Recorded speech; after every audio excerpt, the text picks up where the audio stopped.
Bend the knee.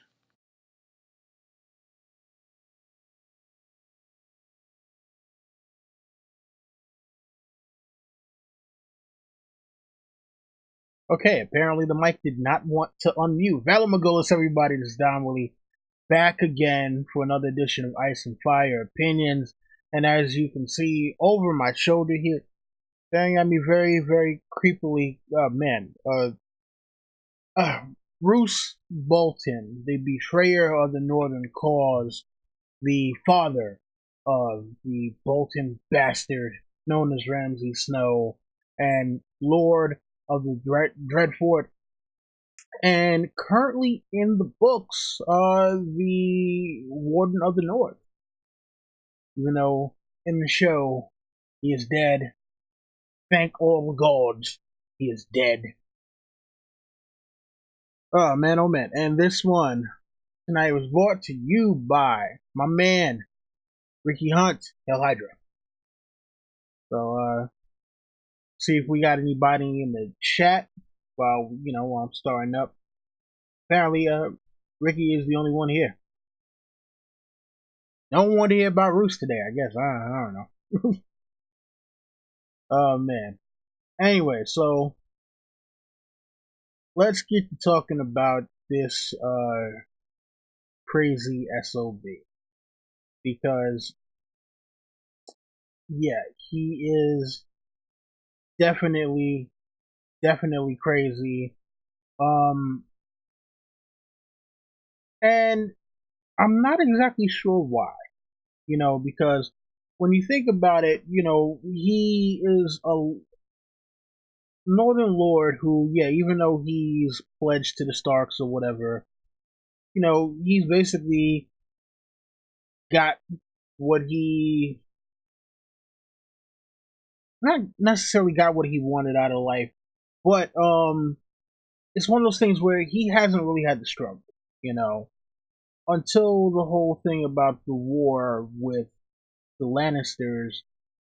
There wasn't much that he had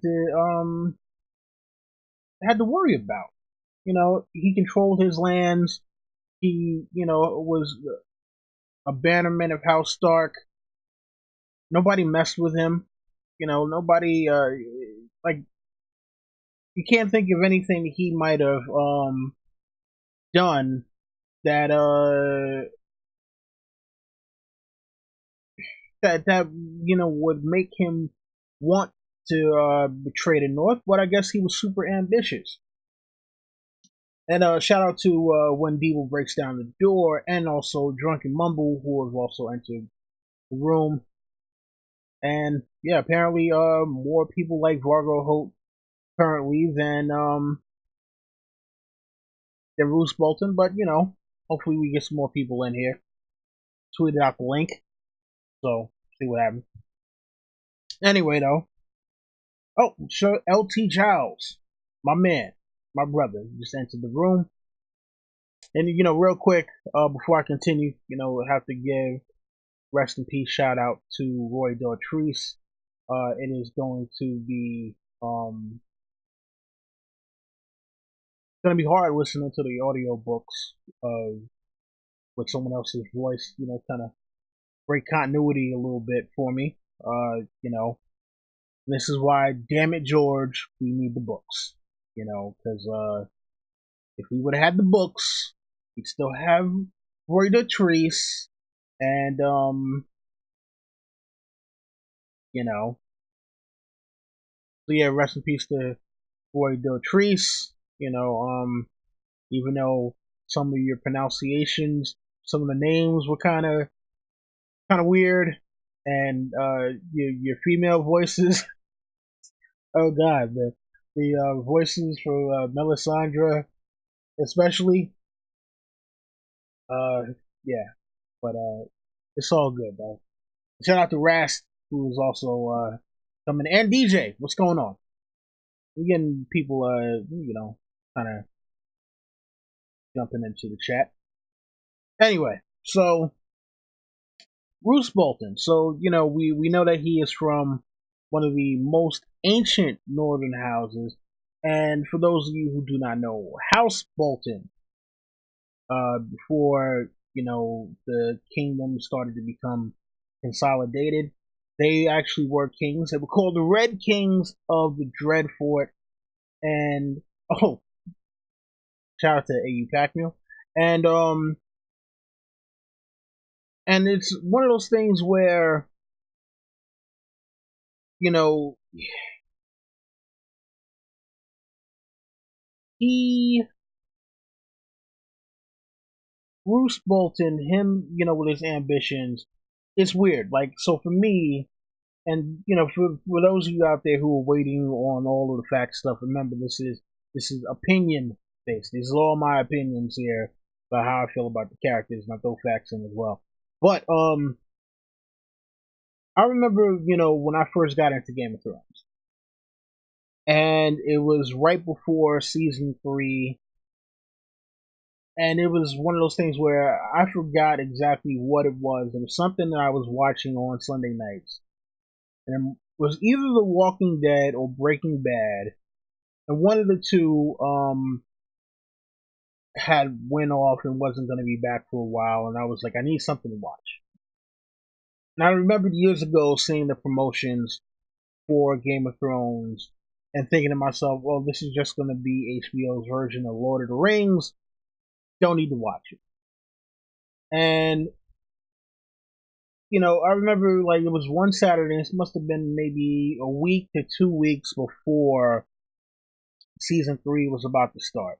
So I basically, binged through seasons 1 and 2, and I really didn't get a grasp of a lot of the characters. So as I'm watching season 3, I'm seeing Roose Bolton pop up, but because I haven't paid enough attention, and because I hadn't read the books, it was like, oh, here's this guy, he pops up, and I totally paid him no attention until the Red Wedding, because he's the one that stabs Robb Stark in the heart, and I'm just like, wait, who is this guy again? So then after that, I went back and I go and I really watch intently and discover a little bit more about Roose Bolton, and I'm like, wow, okay, this was crazy. So now going back and looking at the whole thing with Jaime Lannister and him at Harrenhal with Roose Bolton and that whole thing, it's just kind of crazy to see like, oh wow, he was setting this whole thing up for a while. And then, real quick, shout out to Big E and also Angel Reed and also Sammy San and Rast and Anthony Vasquez. Um, but seeing how long he's been going back to betray them, it's kind of crazy. Like, all right, so when did this start? Because he kind of echoes the sentiment that trying to think what is the Karstark do? Oh man, we'll just call him Lord Karstark because I forget what his first name is right now. But he echoes the sentiment like, yo, the moment that Robb married Talisa, um, basically the war was over. He lost the war because he lost the phrase. So it would have to be that somewhere around that time is when he decided, all right, you know what, fuck it, I'm gonna throw my lot in with the Lannisters because he kind of saw which way the winds were going, with with the with Winterfell being taken, and with Winterfell being taken, and also whatchamacallit,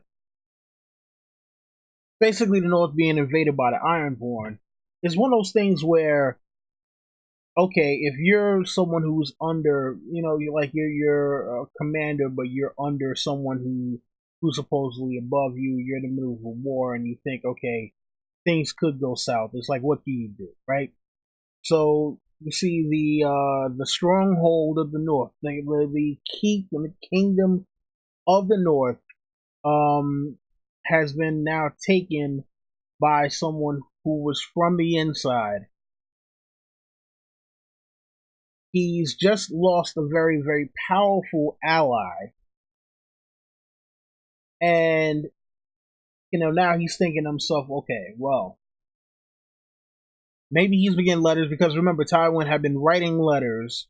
So I'm pretty sure he wrote the phrase.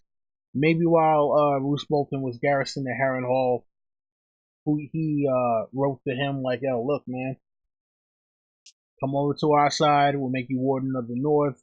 You know, you don't have to be, you don't have to be bannerman to the Starks anymore. Um, but it was one of those things where it's like, I well, he got a better offer than Robb could give him at that point, you know. And real quick, shout out to Dignity and Brandon Orwell. So real quick, for those of you who do not know, I do these character analysis and opinion pieces once a week, normally Thursdays, 8 p.m. Eastern. And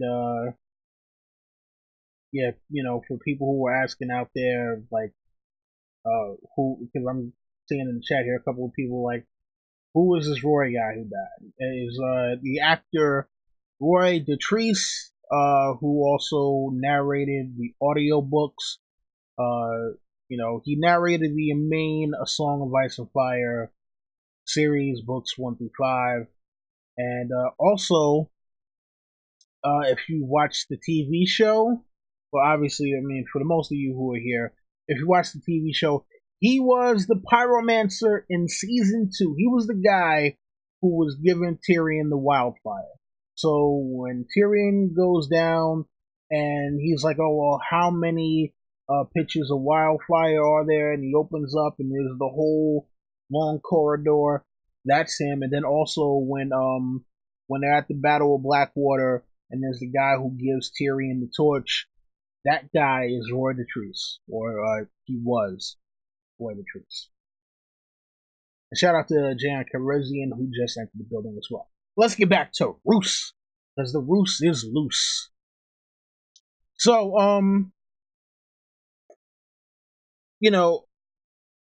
the actor, I think for what they gave him, I think he did a pretty good job, because the way that he is described in the books, the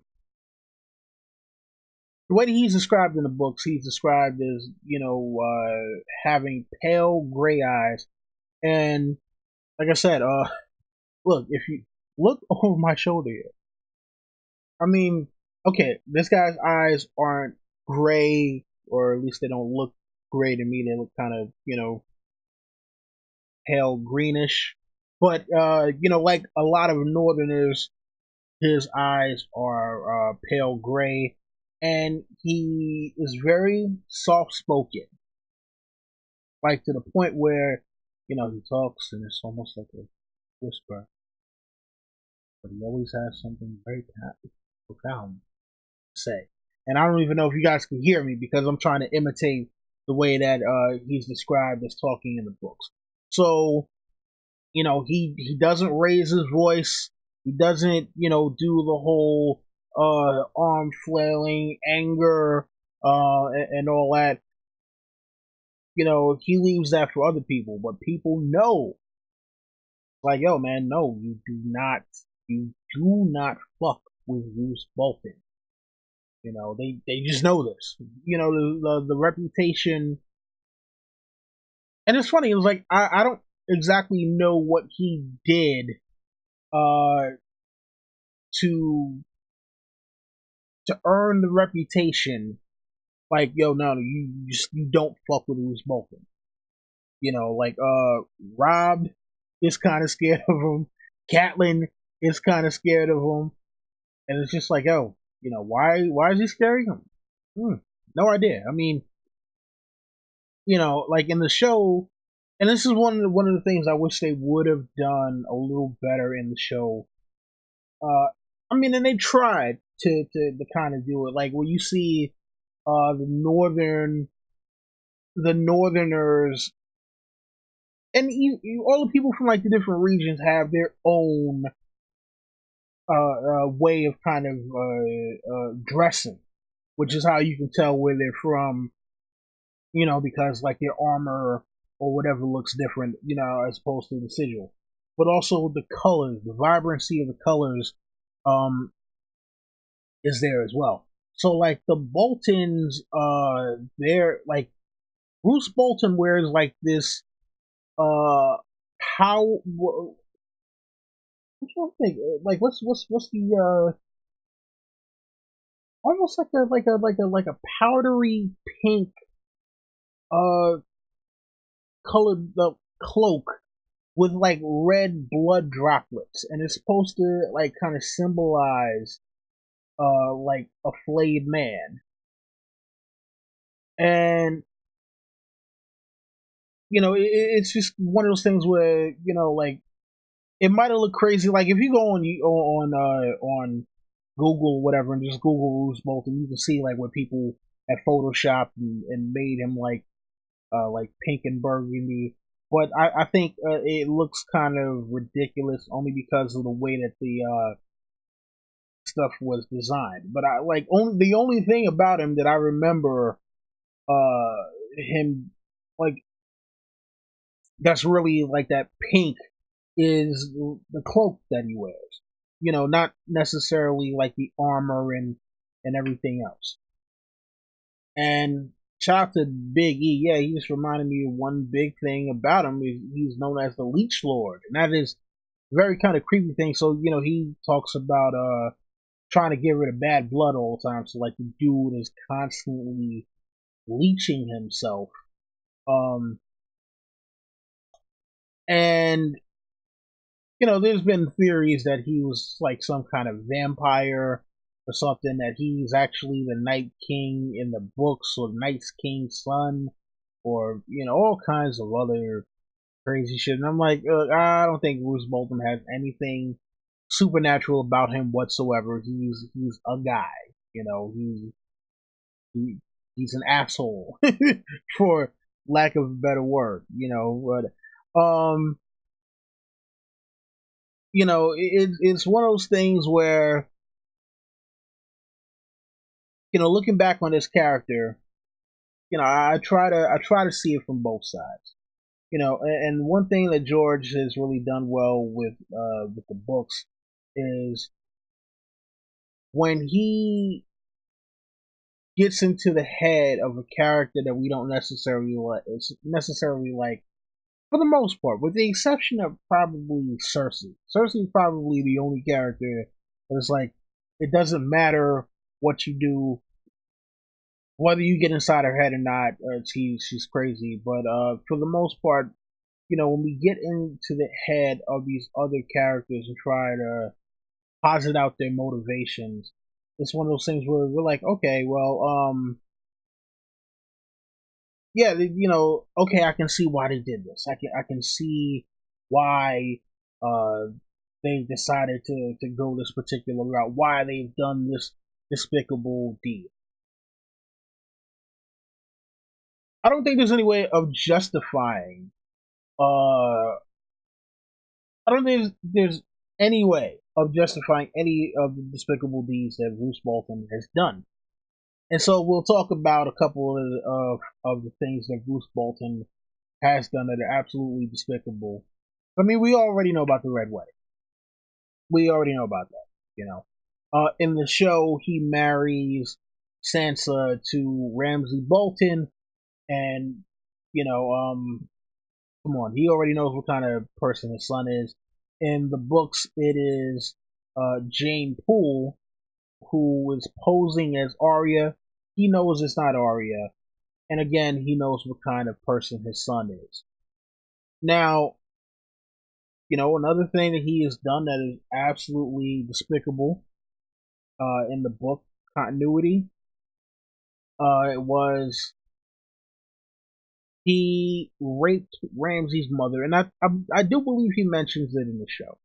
So he rapes Ramsay's mother because Ramsay's mother, like, there was a mill. Yeah, there was a mill. Ramsay's mother was married to the miller without the permission of Roose Bolton. Roose Bolton goes, hangs the miller, and then rapes the miller's wife under under his swinging corpse. And she comes back 9 months later and is like, "Yo, this is your son." And at first, he was gonna kill him. He was, like, he was gonna kill him and her because it's like, "Yo, how dare you bring this bastard to my gate?" Um, and the reason why he didn't do it because he was like, "Oh, I looked and I saw his eyes, and he had the same eyes as mine," and it was kind of like, oh, like, what? You like? Okay, it's kind of a reverse of Billie Jean.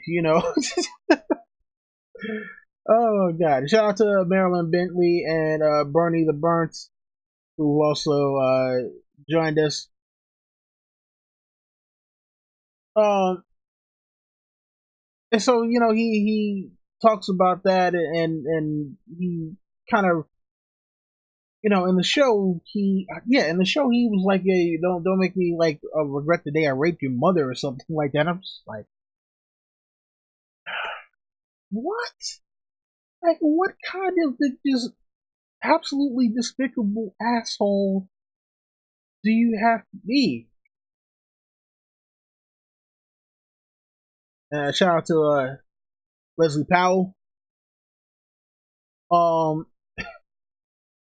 yeah, and goddamn, I'm sorry.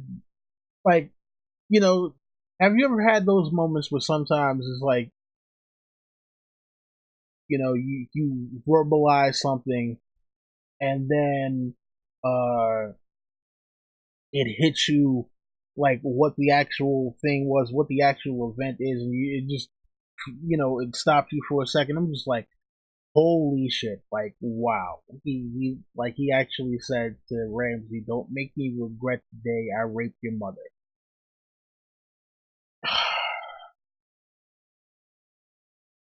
Okay. Anyway, so back to the books real quick. Shout out to Nick's PK. Um, so he um he tells Ramsay's mom, like, "All right, look, I'll let you keep the kid. I'll even give him an allowance, and let him grow up with some kind of training and all that, but you can't, ever let the boy know who his father is." And then, I think because he is just so wild or whatever, or his mom kind of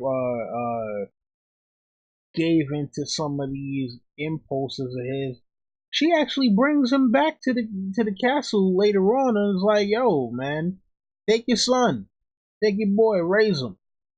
And so Ramsay actually had a brother, named Domeric, who was Roose's true-born heir, and it is greatly speculated that Ramsay killed Domeric because he wanted to be the only true son of Bolton.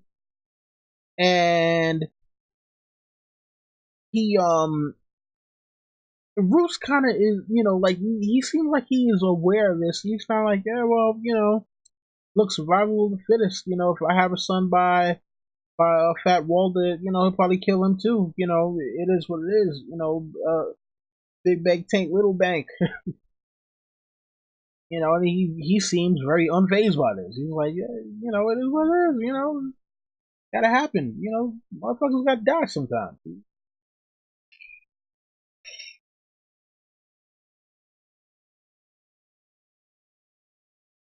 So,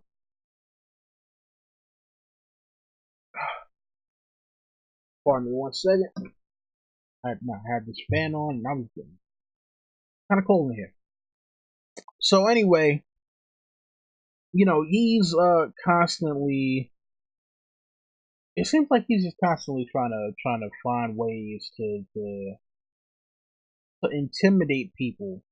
He employs the brave companions for a little while they're at Harrenhal. After they betray the Lannister cause,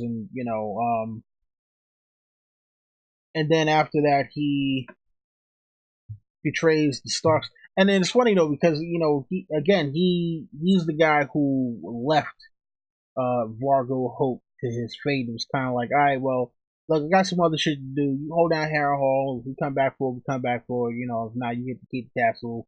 Unless the Lannisters can take it from you. And you know, he's just one of these dudes that, like, I'm trying to think of who I can liken him to in real life.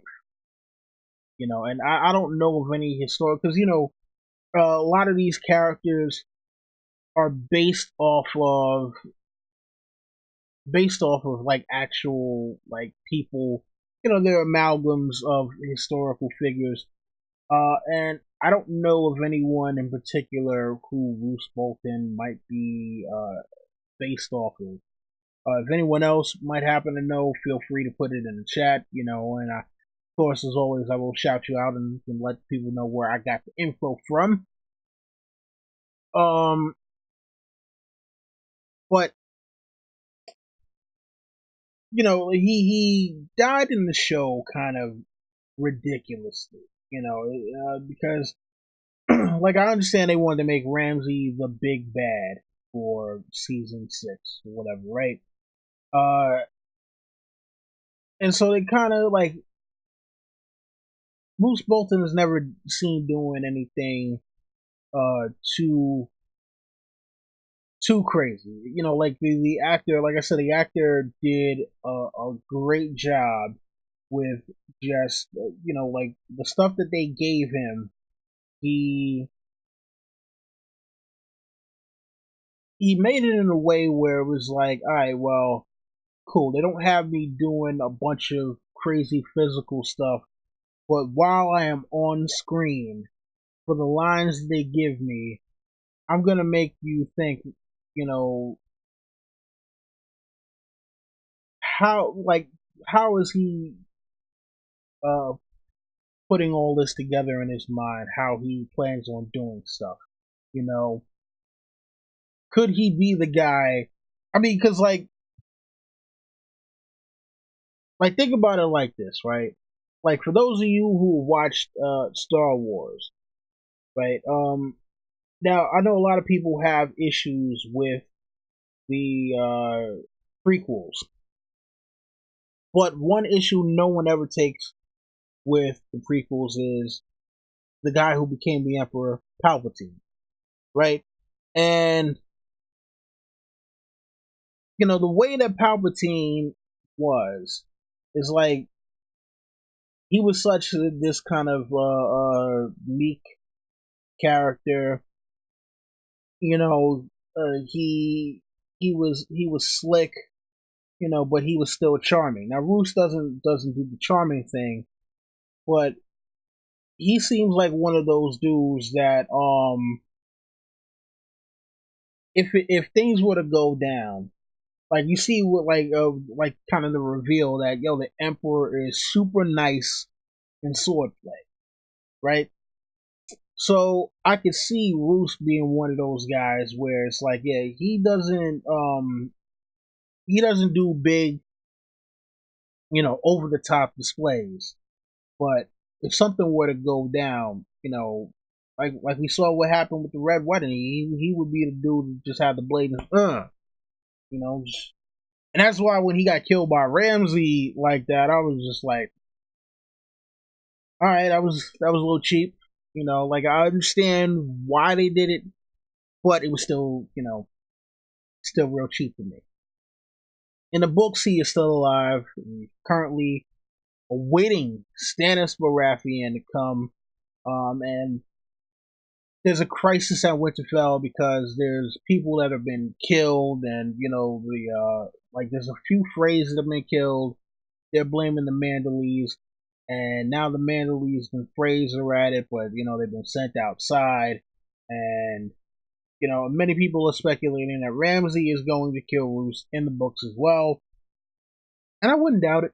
I would not doubt it whatsoever. And it would be a fitting end to his character for all of the horrible fuckery he's unleashed on the world. I mean, yo, man, uh, Roose as a character is an interesting study in hidden ambition. And when I say hidden, I mean hidden from the casual observer. No one ever realized that, the moves that he was making were, leading towards him killing Robb Stark at the Red Wedding. They looked like military blunders from the untrained eye, or to the untrained eye. Him sending the Glovers, basically to get slaughtered, and many many of the other things that he did, and the little stuff that ate away at Robb's forces. Him sending out other people to do his dirty work, and it's basically like, oh no, you sent them to die. This wasn't a thing of, okay, this kind of feigned attack and we're gonna, entrap them. No, no, no. He was like, no, no, I'm sending these people out to die, so this way, when the coup comes, there's no one to basically stop me.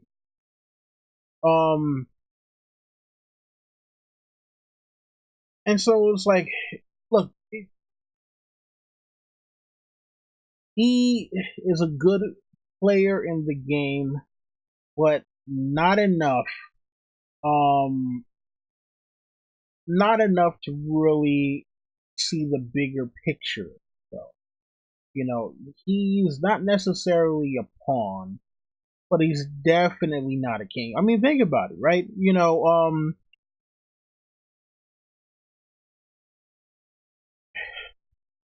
If you think about it, he probably could have gained. He probably could have gained a lot more, you know, still lining up with Robb Stark if they were able to retake the North. Because I'm pretty sure, like, if they were able to retake the North, stabilize things with King's Landing, uproot the Ironborn out of the North, an invasion of the Iron Islands would have been next. It would have been the only right thing to do, because it's like, oh, you came in and invaded us when we asked you for help. Like, we were gonna help you become sovereign kings again, and here you go and just do the absolute most. But he I don't know, he had other plans, and he felt like his lot was better with Tywin Lannister, and um the things that he did were great subversions of many popular tropes, and also the popular consensus of you know northern loyalty. I mean, think about it, right? In the show, Sansa is talking about how loyal northern lords are, but here you have one of the supposed, like, number one bannermen to the Starks that ultimately betrayed them, and basically brought the house to ruin. So yeah, it's going to be it's gonna be interesting to see what happens to his character in the book. Like I said, I think the actor did a great job of having that presence of like the dude that it's like, all right, he's one to watch out for because yeah, he doesn't do all the flashy shit, but I wouldn't challenge him to a duel. He's probably a lot nicer with a sword than you think. All right, so let's get to questions. I'll let people in the chat, in the chat.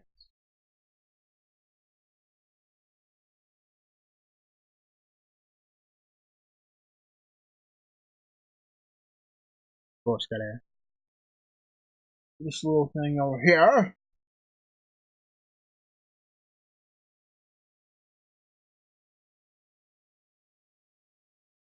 Ah, gotta grab the water because sooner or later you do get parched.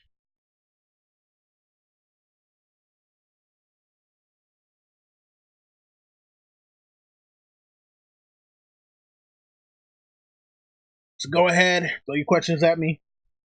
You know, Game of Thrones related or not.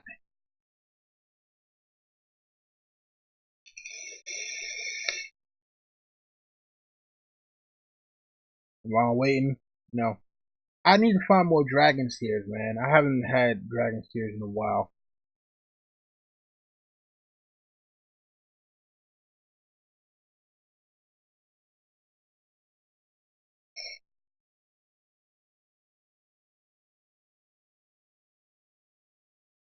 Does Ramsay kill Roose? I mean, if you're talking about, this is from J.R. and Calrissian. Does Ramsay kill Roose? Now, if you're talking about the books, we have to speculate at this point. I'm gonna say yes. I'm gonna say yeah. He winds up killing him. Ramsay does most definitely want to be Warden of the North at practically any cost. It's like, hey, as long as I don't die, cool. But yeah, Ramsay is gonna kill Roose. And the thing about it is, I think not only does Roose know it, I think uh, Roose is expecting it, and it's almost one of those things where I think he might almost be proud. Roose. I mean, like I said, I liken him to someone like Palpatine from Star Wars, and I think that yeah, Roose is the Westerosi version of a Sith Lord. If you're powerful enough to take the power, do it.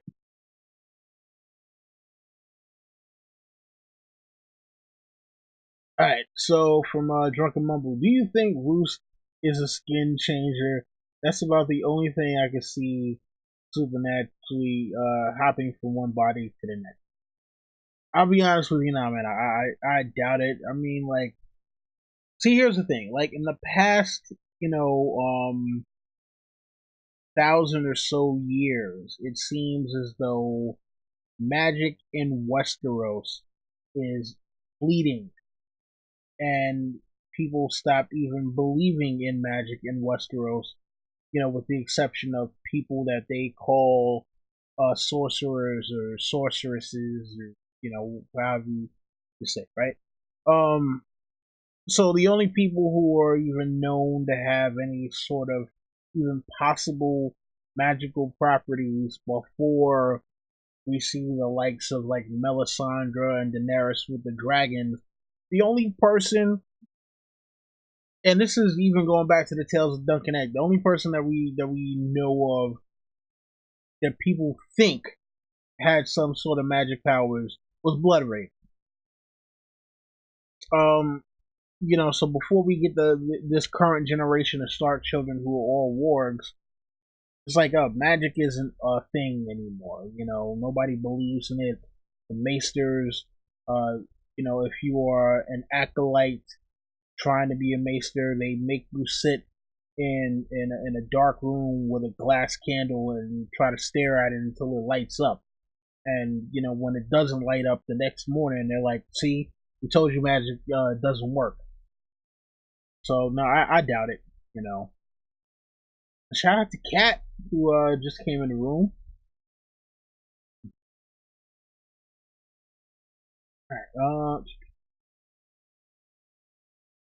All right. Let's see what else we got here. Let's see here. All right. So for Big E, who do you think wrote the Pink Letter?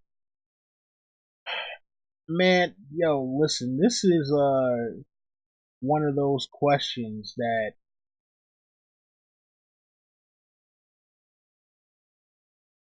this is one of those very contentious questions because there are some people who believe that it was Ramsay who wrote it. Tony Teflon believes that it was Stannis Baratheon. I think Preston Jacobs thinks it was Mance Raider. Um,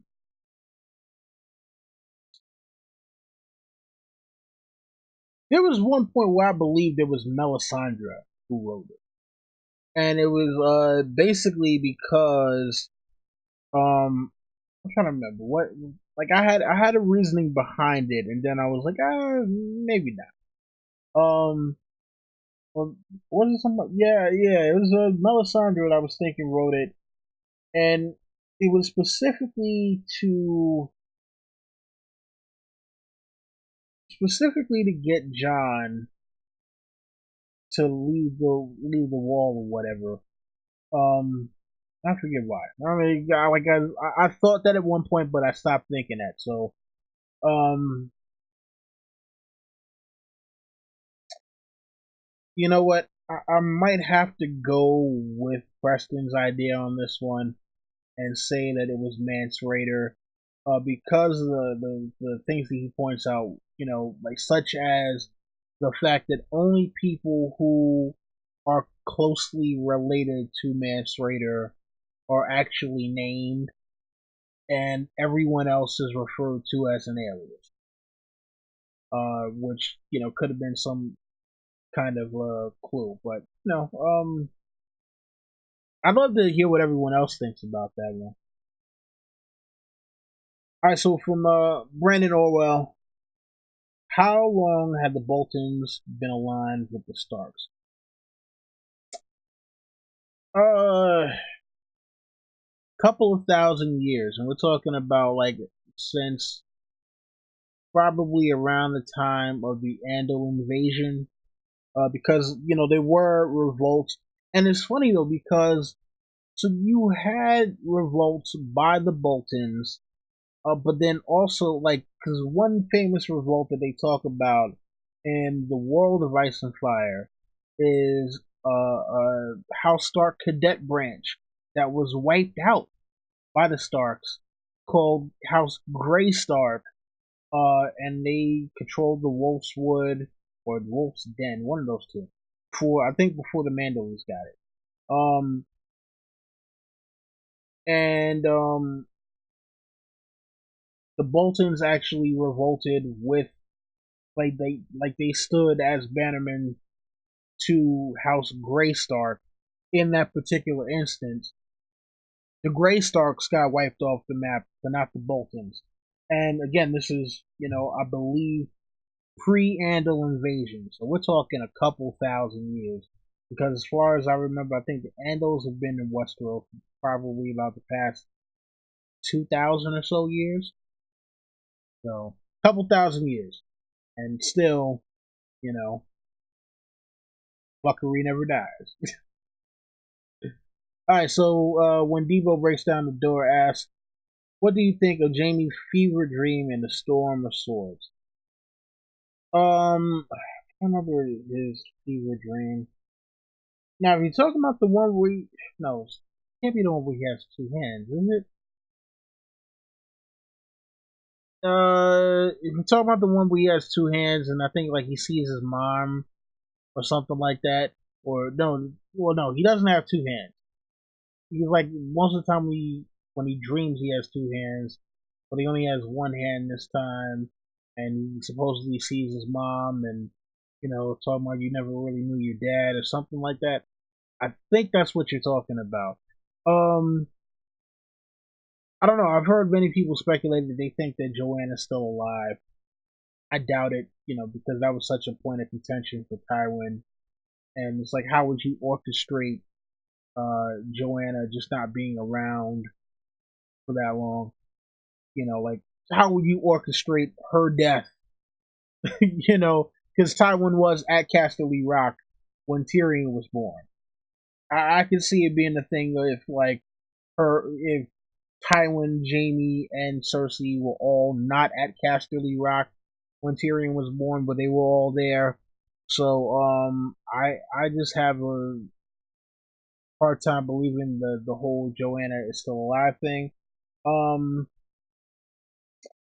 my next question, when it comes to that though, is like there's a lot about these fever dreams that it is very hard to decipher because of the way that George kind of sets things up. And obviously it does have some meaning. But until we get another Jamie chapter, or maybe even two Jamie chapters, it's gonna be hard to fully analyze why, like not why, but the like what the symbols in that dream mean. If it's the one that I'm thinking about, because there's a lot of different dreams in the books, and all of them have different meanings for different points. So I don't honestly speaking, yeah, I have to do some more research into that. Put it in the comments afterwards, so this way I'll see it and I'll try to remind myself to dig into James Fever Dream. But yeah, interesting question, and hopefully I'll be able to dig up some more info on it and give you a better response. Sorry about that one.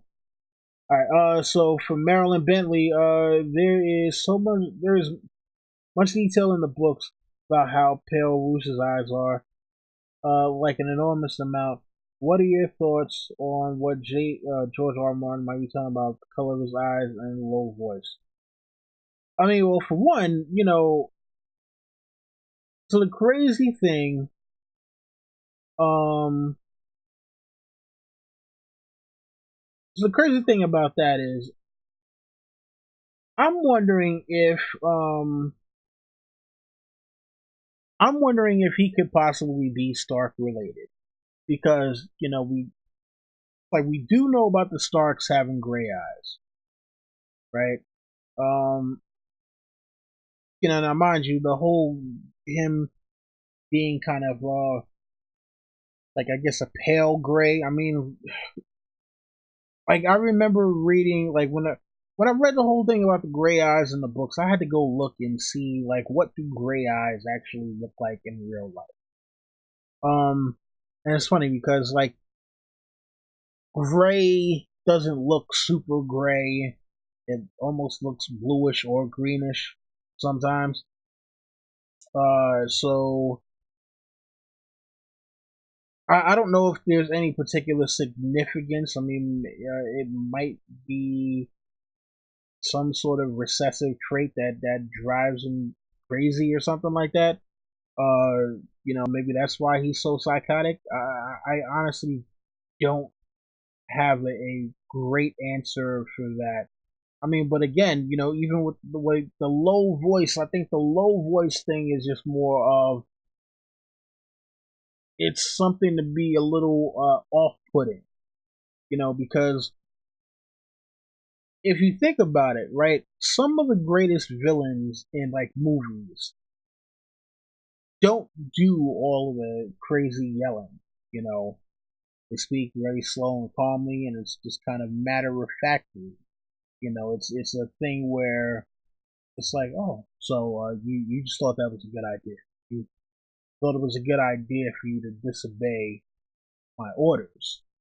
You think this is going to end well for you. That's what you're thinking, and it's like someone talking to you in that kind of voice.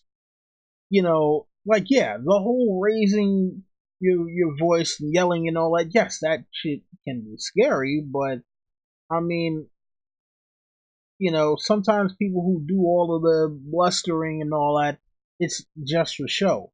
When someone's sitting there very calmly saying, um, I don't know what made you think that what you just did was a good idea, but it wasn't. And now I'm going to have to dispose of you permanently. Like you can tell that this is something that is like their words are thought out. It's very methodical. It's something said with purpose. It's not something that is uh kind of off the cuff. It's like whatever it is that is the thought that's behind those words. There's no regret there. Like, or there's not going to be any regret later. It's like, oh no, I've decided this, and I'm good with this decision, and that is why you are getting this particular sequence of words. I mean, that's why you're getting it in this particular tone. There's not going to be a thing later of, oh man, I did that in the heat of the moment, and then so bad. No. It's not going to be any of that. This is just straight up. This is planned. This is what it's supposed to be. This is what it is. Bang, done. So, yeah. Look, I wish George, honestly speaking, would stop being so coy about a lot of the stuff that he does with these characters in terms of attributes, only so we could get a better grasp on who these characters are. Now, it might be a thing where George doesn't know. He's just like, oh, sorry, man, but chill there, and a crick in the neck at the same time. That was kind of crazy. No, but it might be a thing where George is just like, oh no, that just sounded cool, so I did it. Which, yeah, that's not the thing we really think of when it comes to George. We think of, him being very methodical with how he plots out the story, but it could just be, a thing of, oh, I thought this would make the character more intimidating for him to speak in this kind of tone and for him to have these pale gray eyes. And, it's like he looks almost undead. He looks kind of sickly, but he's powerful at the same time. So I think that's part of the reason why people get this whole vampire skin changing notion from that, and then and the leeches as well.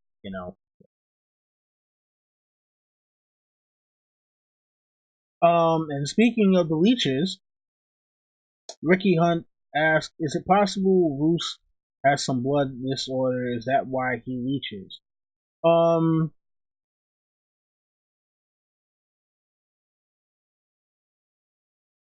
well, see, here's the thing, right? So, if you know anything about archaic medical practices from, hundreds of years ago, thousands of years ago, whatever, even up until like the like late 1700s, you know, you had people who believed that you had toxins that built up in your blood just from like everyday shit. I mean, if you thought certain kinds of thoughts or whatever, they would, like, oh, this is toxic, and then for them, they felt that like the only way was to purge what they call bad blood out of your system in order for you to be healthy again. So they would, you know, either they would literally like prick one of their veins and let the blood seep out for a little while, or they would put leeches all over their body, and somehow they said they felt refreshed. And it had nothing to do with a blood disorder. It was just like, you know, somebody came up with that thing, and other people ran with it for a very very long time, and I have absolutely no idea why. And you know, luckily we don't have that kind of um uh that kind of thinking in the modern era, because leeches are freaky. Like, come on, man, this is literally a thing that lives off of of people or things' blood. No, what? Good lord, no, I'm done. Can't talk about leeches anymore. It's creepy. It's not scary. It's just just I don't like things crawling on me. So you know, mm, like the thing about something crawling on me and literally sucking the blood out. Nah, I'm good, man. I'm good. All right, so from Angel Reed, did Roose making Ramsay legal play a role in his death? Uh, most certainly, most certainly, because with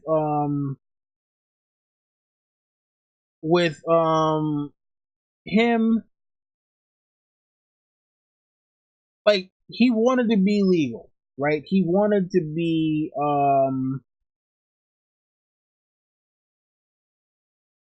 he wanted to be seen as legit, and when you're carrying around any of the bastard names, you like people aren't going to take you seriously because it's automatic, like, okay, you're a throwaway, basically. Like, yeah, you're the unwanted seed of some lord. Yeah, okay, you might be cool in terms of maybe you're a good person or maybe you might do some great deeds, but you like your pops didn't even marry your mom, so how valuable could you really be? So by having a king royally decree that, oh, this guy is good, I literally put my stamp on his name. It elevates his status to that of one of the nobles, like, or one of the trueborn nobles, because even though he's a bastard, he's still a noble. He's just not properly in the line of succession. So with Roose wanting, well, not Roose, but with Ramsay always wanting to finally feel like he belonged, uh, and to be looked upon like any of the other lords. Now it's like, okay, cool, I'm legitimized, and this is what I wanted. I don't need my dad here anymore. Like the only reason why I didn't kill my dad is because I needed him. Now that I don't need my dad anymore, he's gotta go. Sorry, pops. Holy shit. So yeah, that contributed to his death, most definitely. So from when Debo breaks down the door, asks, "Do you think Littlefinger could have written the pink letter?" Um, Honestly speaking, that's a interesting question. That is a very interesting question. Shout out to Tosa, Leanne, and also Aquarius. I know I'm like super far behind with the questions. So I'm giving these long-winded answers. And also shout out to Ion Tron. Um, so let's try to break break through this stuff. I don't think Littlefinger wrote it. Littlefinger right now is too busy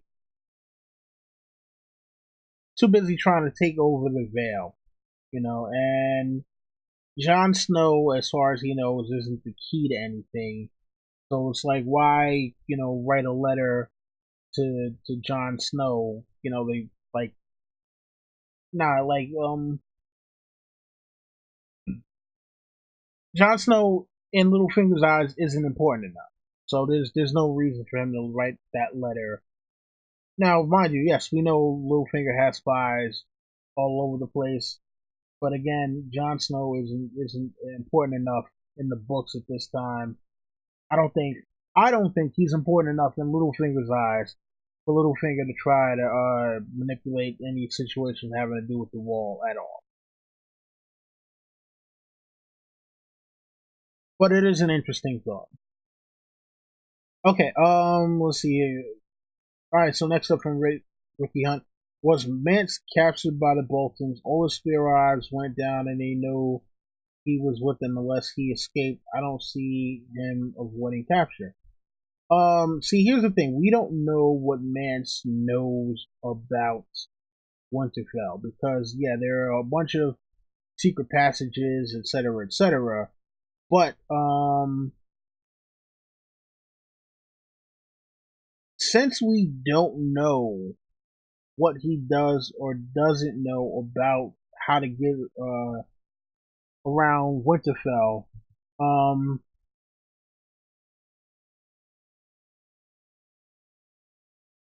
um, it's hard to say whether or not. I mean, because then also there's the whole hooded man thing too. So we don't know who the hooded man is either. So there's there's a litany of things that just kind of run down to think, like the go through to see like what is it or how does this whole thing play out with Mance Raider and the Spearwives. I mean, because we don't 100% know that all the Spearwives were captured. I do think that we know for certain that at least two of them were killed, but we don't know if the rest were captured. Um, yeah, but I honestly speaking, I honestly don't know. Um, yeah, yeah, it's again, it's another one of those things where it's like, God damn it, freaking, George needs to just hurry the fuck up. Stop playing. And shout out to Jay Cruz and like, yo, I'm so far behind on these questions. Right, I'm gonna have to try to lighten around these to catch up because I'm looking at the timestamps. Like, oh shit. All right.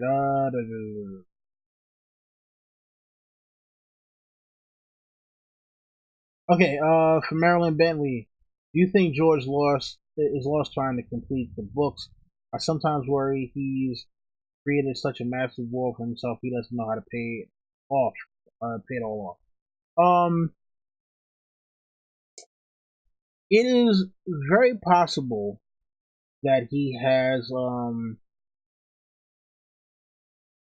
It is very possible that he has gotten bogged down. I mean, he talks about this thing called the Marinese Knot, which is basically him trying to get a bunch of people in Marine at the same time and have it all make sense so that they can have this big war in Marine before everything shifts back to Westeros. And so he was saying that that's one of the things that's been holding up the Winds of Winter is trying to unravel the Marinese knot. Uh, and there was a video I was watching about a week ago, and the person who made the video said that there's no way that George can finish the books, not because he's too old or he's gonna die, but because the way that he's kind of structured things is like everything sets up the next tragedy. And he was like, when he was saying something about like when you keep on setting up perpetual tragedies, you can't necessarily have an end that isn't tragic, that also doesn't set up another future tragedy. So I mean, if that's true, then yeah, we might not get the end of the books just because. I mean, but George said he knows how it ends, though. He said he knows how it ends, and maybe it's the whole thing of all of these tragedies that are trying to get there that make it kind of complicated. Yeah. So I don't know. It's weird, weird. But damn it, yeah, man, George. Like, please, man, seriously, seriously. If like I know people sometimes don't like don't like admitting to when they need help. But George, if you need help, man, there's a bunch of people out here who are willing to help you, and it's not to say that you're a bad writer because you are an excellent writer. You are, one of the people that many people look up to in terms of what how they would like to create fiction. But it's one of those things where it's like, all right, man, can we get some, you know, like is it really that difficult? Because now it's starting to look to the point where the next Game of Thrones season isn't coming out until 2019, and people are like, nah, we don't expect the books to come out until after. We don't even expect the Winds of Winter to come out until after the show is done, even though you've been saying it's almost finished for like 5 years now. So, all right, from Ricky Hunt, did Roose lose the Battle of the Green Fork on purpose? He didn't seem, yeah, he didn't seem interested in the money. No, he lost that on purpose because at that point, it was okay setting up Robb to fall because I think at that point it was kind of like, all right, well, if I'm going to play this hand of betraying Robb Stark, then the best way for me to do that is for me to knock all these other pieces off the board and to you know let's see, to knock all these other pieces off the board, so this way when the ultimate betrayal of Robb Stark comes, there's not going to be anybody to see it coming, and there's not going to be anyone to stop it. And also too, him isolating himself in that particular fashion means that you get rid of the other northern armies that are around you. Once the Red Wedding goes down and you've killed whoever is inside the Frey Castle, there's no one else to revolt against you because all of the other armies are decimated. So that was the way that he was going about things, And so yes, he purposely lost that battle.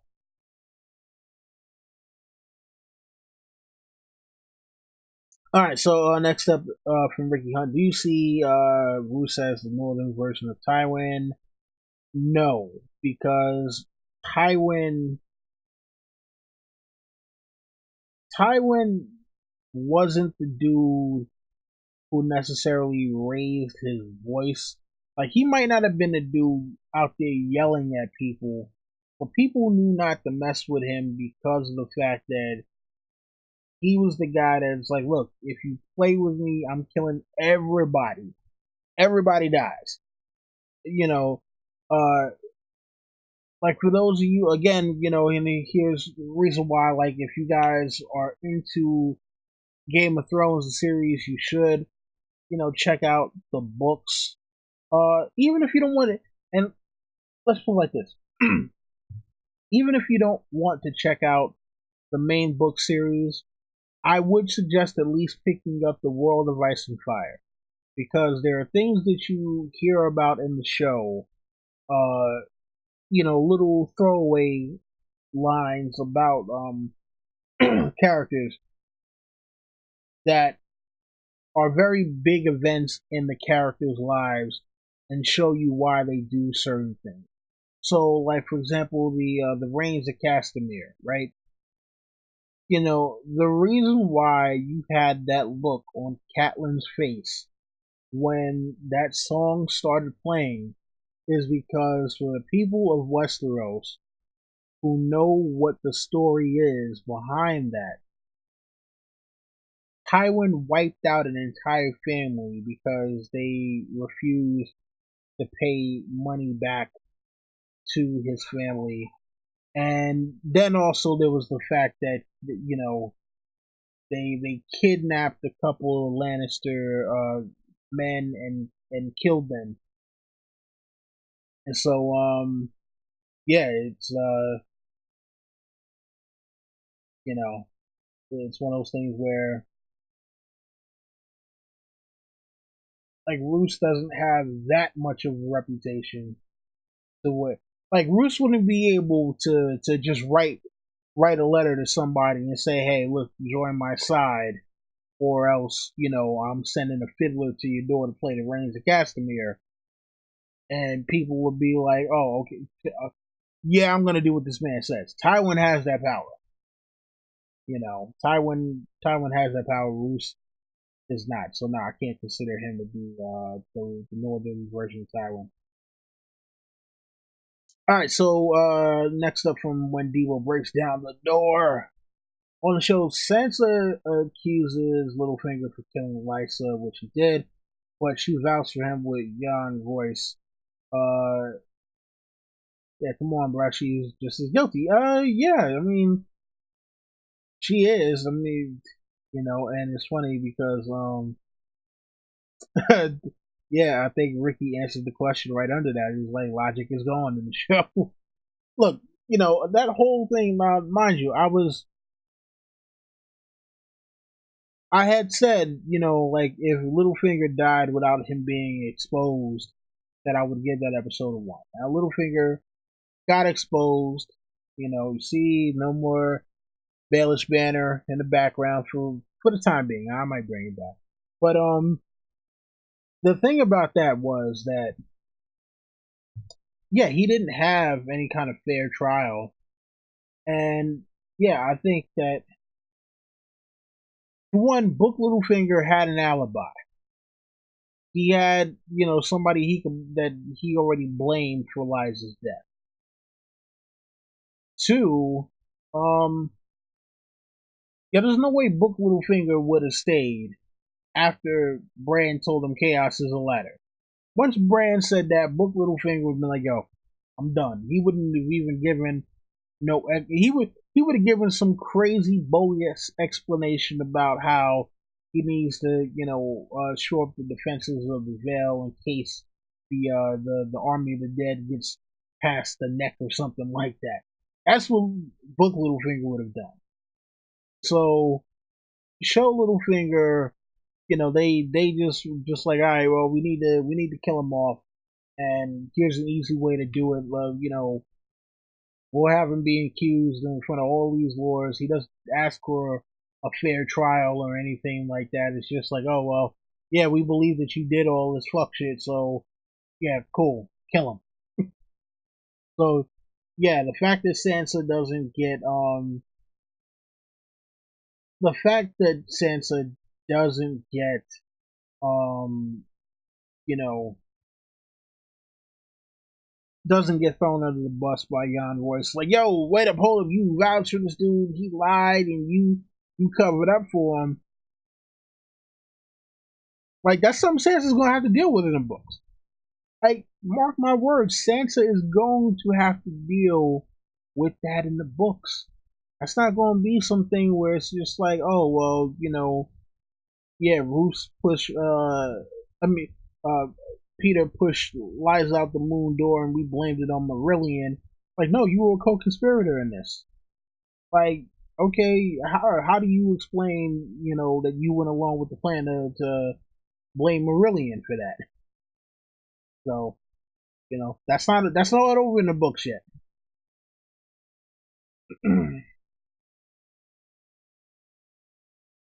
Let's see here.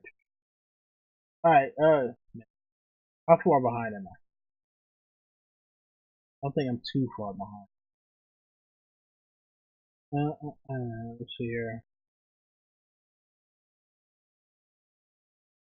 Sorry, this thing just kind of jumped down to the bottom for me. Oh, okay. All right. So from Ricky Hunt, why is Roose never punished for rape? It's illegal. Uh, Punished by death. He tells everyone Ramsay was born a rape. Why doesn't anyone call for his arrest? Um, I think the small folk in his lands are too scared to say anything. You know, I don't think that it's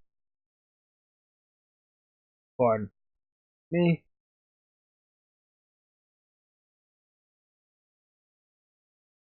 A little bit parched there. Yeah, I don't think that it's common knowledge amongst the other lord northern lords. Man, I got tongue tied for a second. I don't think it's common knowledge among the other northern lords that he actually raped Ramsay's mother. I think that I think it's more of a thing where obviously, people around the mill might know. People who are in that general vicinity might know or whatever, but it's not something that really got out too well. The bannermen might speak of it, but it's not going to be a thing where they're like, oh well, yeah, nah, we need to, nah, because the people who are around him might be just as corrupt as he is. That's the thing we also got to remember too, man. These dudes uh claim that they're he claimed that I mean, well, not just him, but all of these people claim that their right to rule comes from the gods, or by laws that were laid down thousands of years ago. And so when you're talking about this kind of feudalistic society where it's like, well, like I'm here and I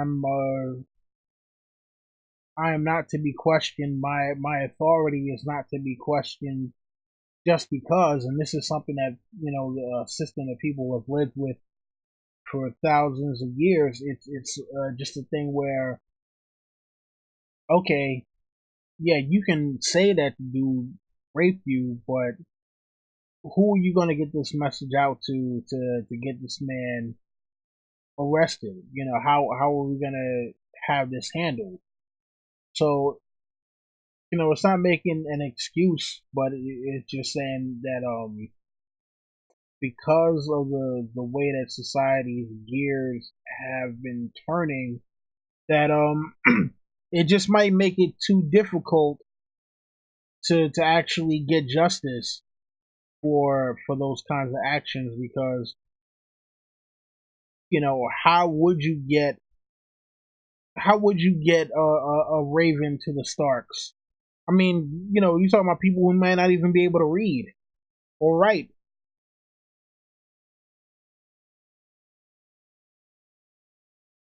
So yeah, it's one of the unfortunate tragedies of living in those kinds of societies where you have people who you're gonna have some people, unfortunately, who are just never gonna get justice. And it's yeah, it's sad to say, because people are kept in the dark, um, because people believe in a particular system, and that they feel, some people might feel as though, well, this is the way that things have always been, and so what's the point of trying to change them now? uh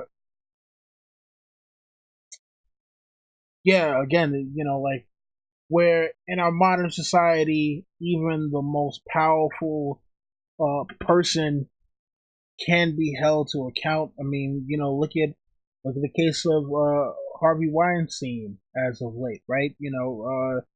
There's someone that for years apparently was committing sexual assaults, and all it took was for one person to come forward, bring his whole thing crumbling, and you know, but that's not the society that they live in Westeros. You know, so I mean, I hope I answered your question. As well as I could. Yeah, it's still with the Rambling, rambling, rambling. That that's me. Trying to give you know I'm just trying to give everyone the best answers I can. Let's see here. All right, so this is from Marilyn Bentley, and I guess anyone who watches this later on can answer this question too. For those who read the books, did you like Arya with Roose better than her with Tyrone? Personally, I like the show version of her with Tywin better. Yeah, I'll be honest with you. Yeah, I like the one with Tywin better actually. Because the way that Roose was very distant and disengaged. Whereas her interacting with Tywin on a regular basis and kind of learning lessons from Tywin, I thought was actually cool, and also the fact that Charles Dance and Maisie Williams sold the hell out of those scenes. If those scenes were put into the hands of lesser thespians, they might not have had the weight they had. They might not have been as enjoyable. But because you had Charles Dance and Maisie Williams, who are both great actors performing those scenes. I mean, those are like those are some of the most memorable scenes, and one of the few things that I think actually was done better in the show than in the books. So sorry, stiff neck. Sure, I need a massage. I really, really, really need a massage. Yeah, but yeah, that was definitely one of the things that I think was done better in the show than in the books.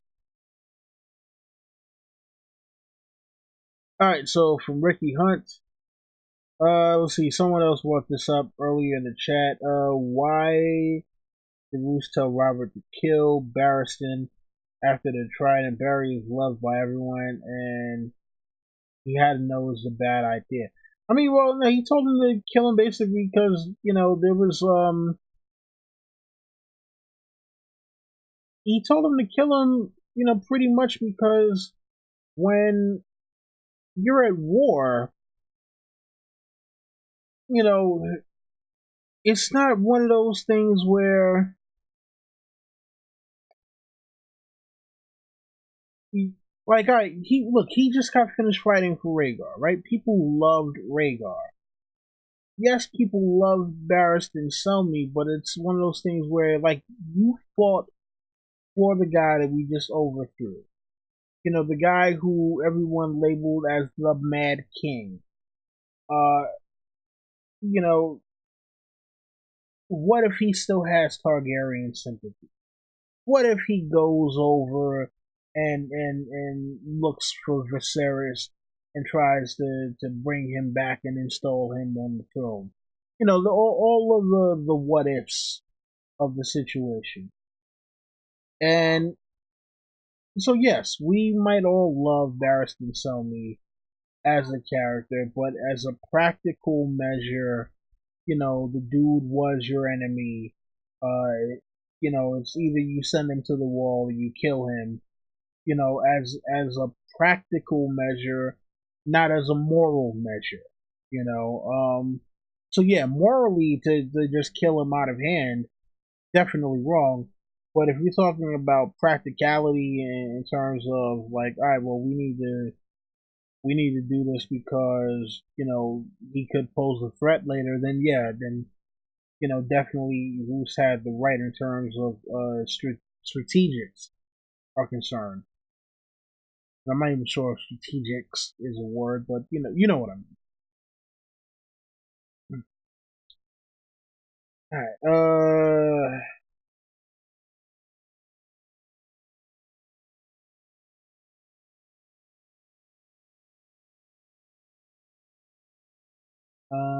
Let's see.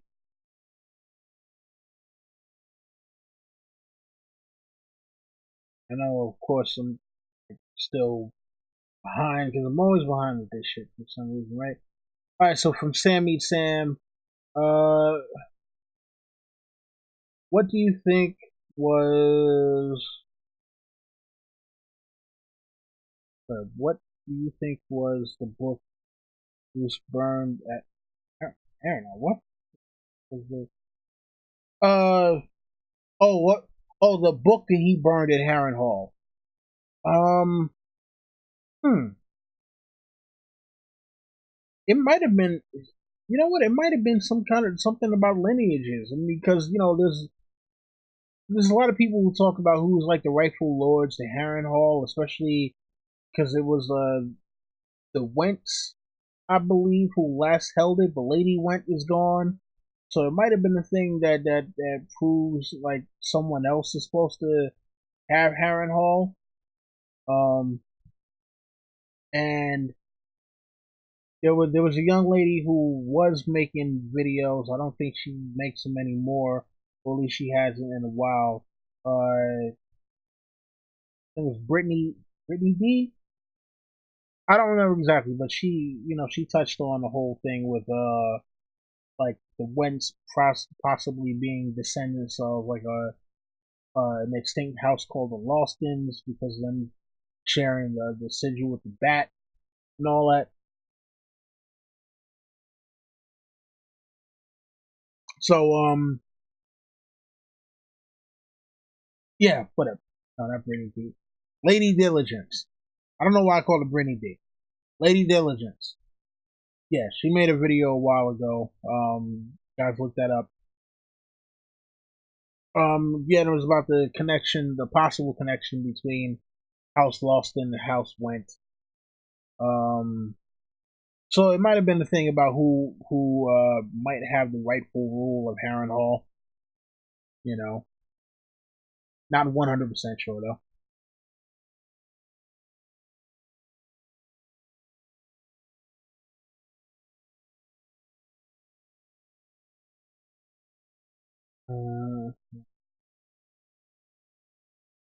Uh, Hold on. So Ricky says Roose tells Catelyn, everybody, and everyone Ramsay was born of rape. Yeah, I don't. Let's see. So much what he told Cat.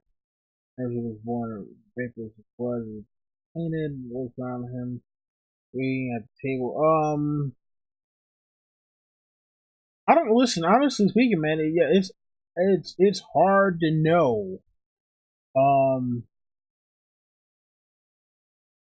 yeah, it's hard to know, man. Yeah, honestly speaking, it's really hard to know about like why he wouldn't have been punished then. You know, maybe the woman that refused to accuse him or something. I don't know. All right, so another question from Ricky Hunt here. Says, have you heard the theory that Lady Dustin and Roose are having an affair?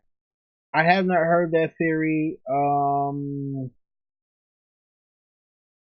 don't know, man. Listen, I think Lady Dustin right now is playing the game. I don't think she's really, super pissed off at Ned Stark like that. You know, because it just doesn't really make any sense. You know, yeah. Uh, God damn it, George. Oh fuck this, man. I need to.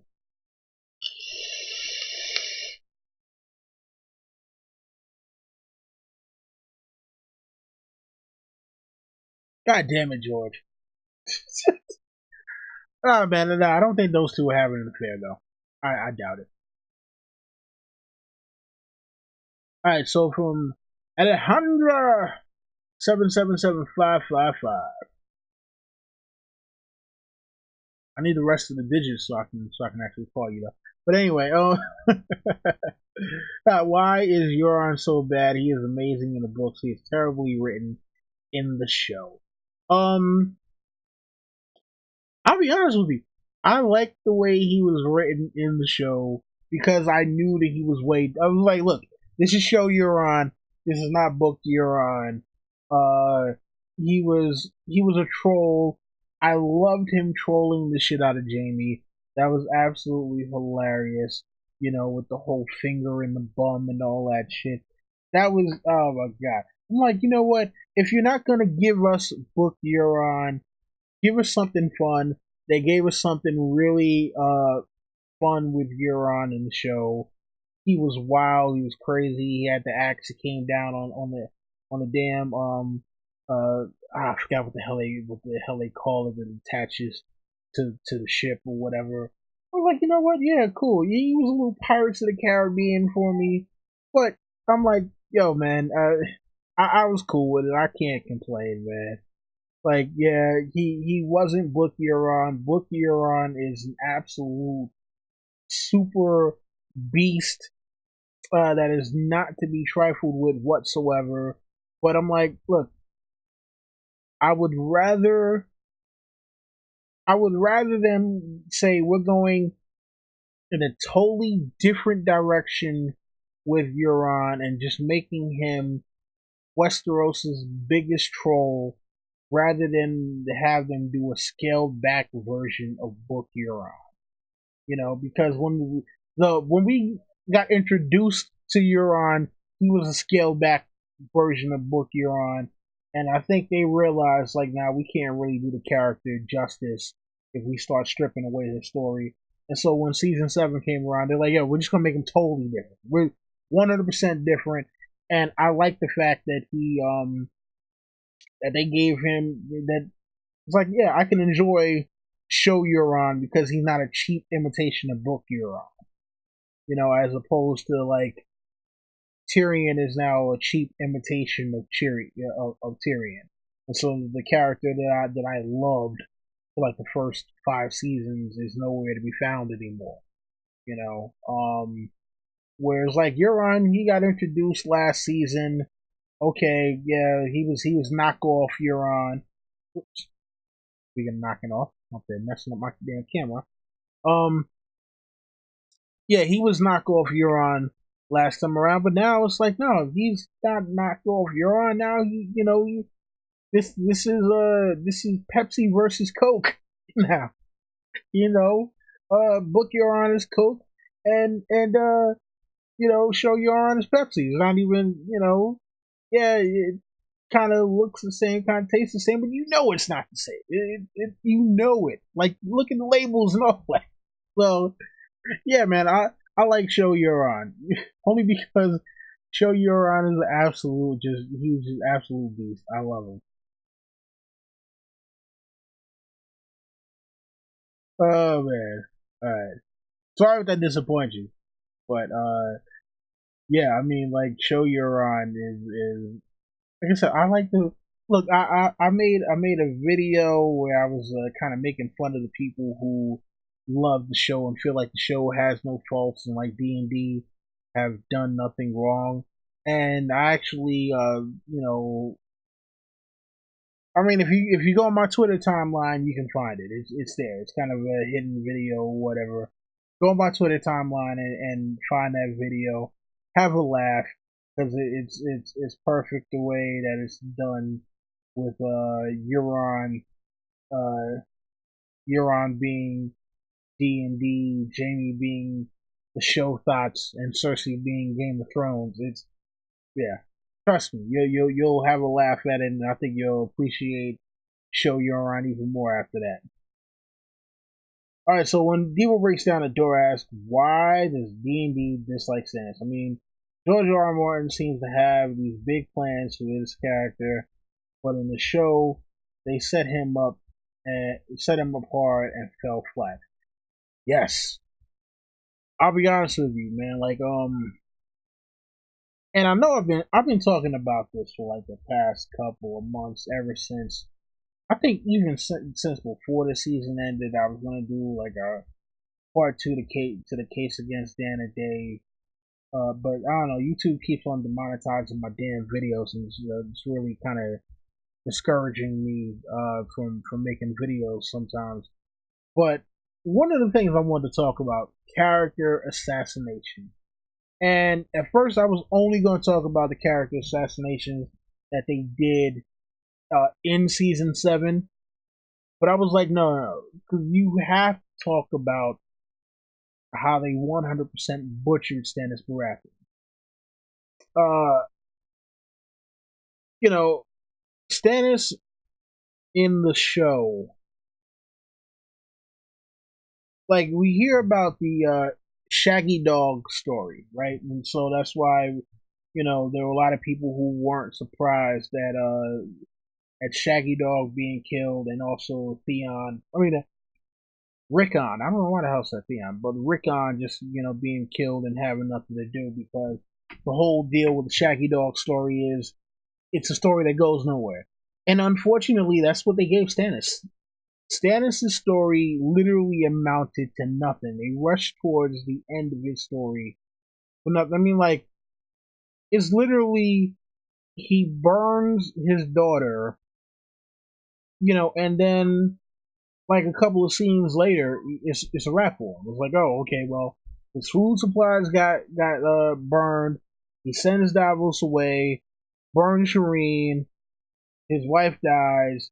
Uh, they half his army deserts, and he's like, "Oh, I'm still marching the war, in victory or in death. We're still just gonna march." And I'm just like, he's supposed to be the greatest military mind, like him and Tywin were supposed to be the two best military commanders in all of Westeros, and yet you have the supposedly best military commander goes and just decides, I've got less than half the men I had when I started.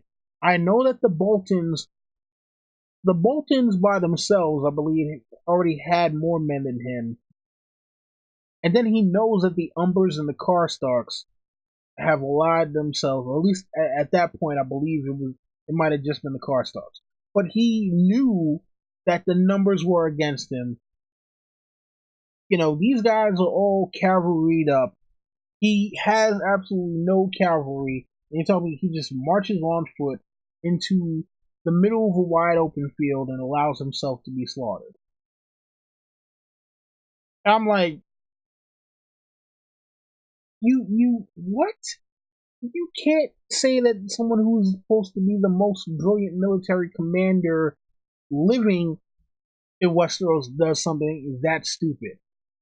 I'm going to go out of the forest and give these people on horses the chance to just envelop and slaughter me and my entire army. No. So yeah, I don't know why they decided to do that to Stannis. Um, Maybe they aren't. I don't know, man. It's fucking D&D, man. I can't. I don't. I'm sorry. Just thinking about that shit pisses me off. And I'm not even a Stannis fan.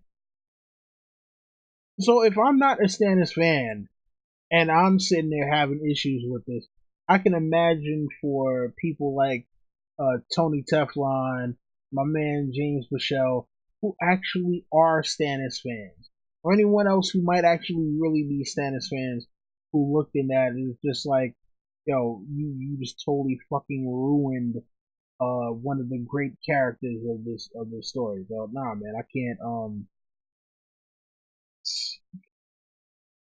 can't fucking nah, man. I just uh,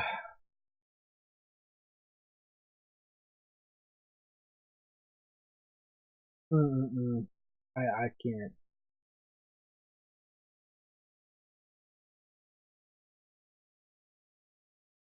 Okay, let me see if I can get to another.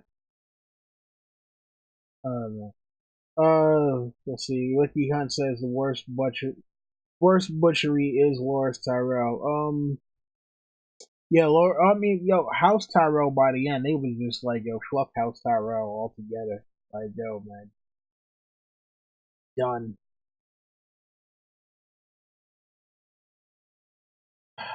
Okay, man. We try to.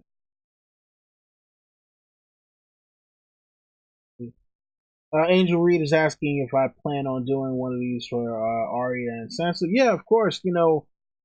Look, like a lot of these I've actually been doing as requests from people in the chats, and also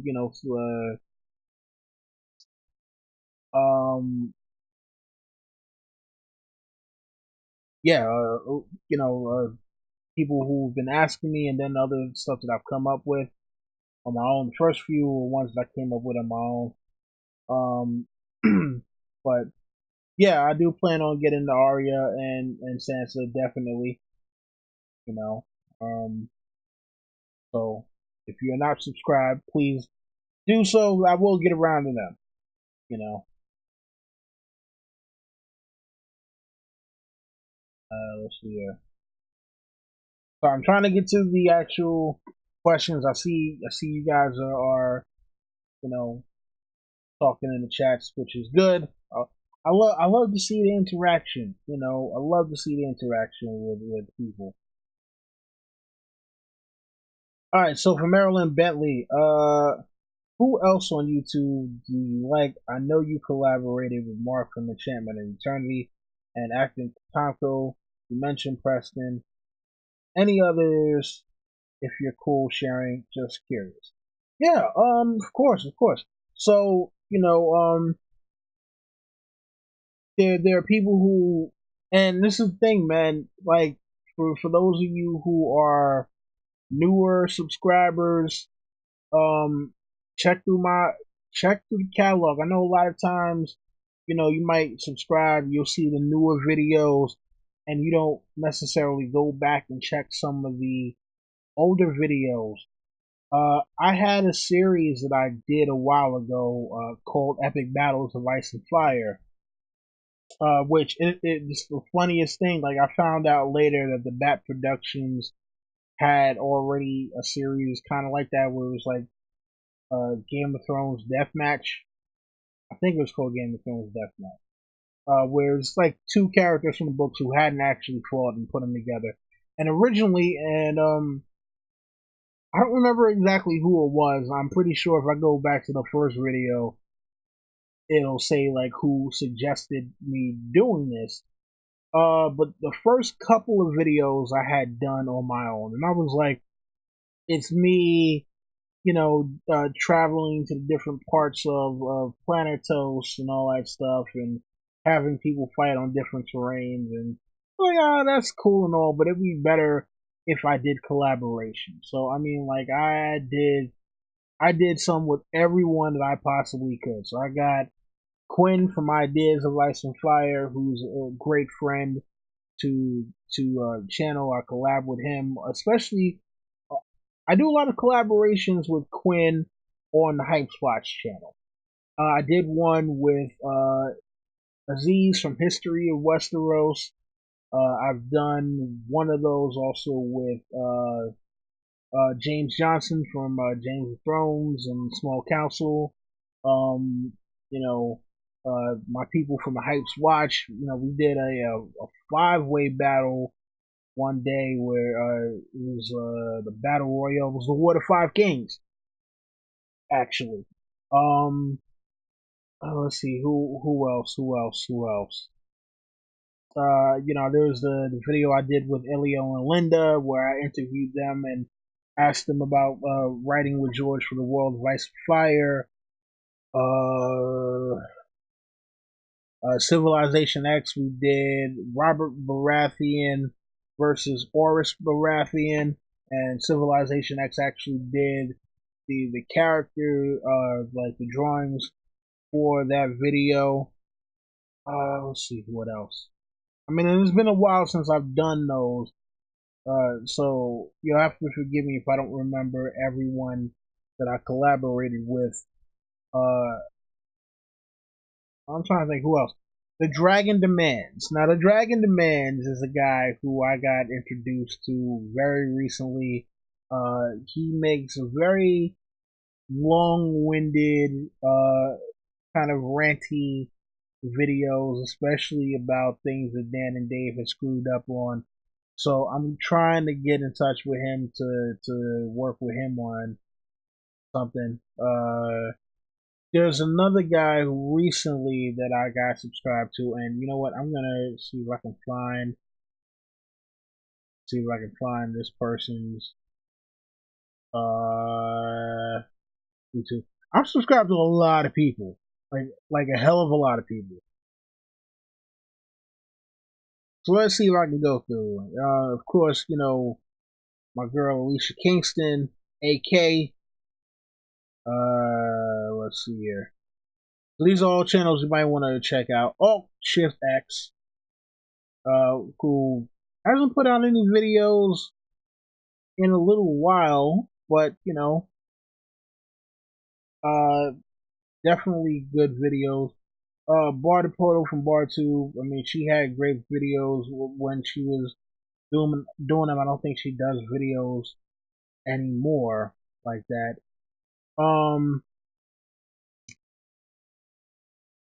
Val from Because Geek, also another great friend. We did for the season finale, I believe. It was either the season finale or the one right before the season finale.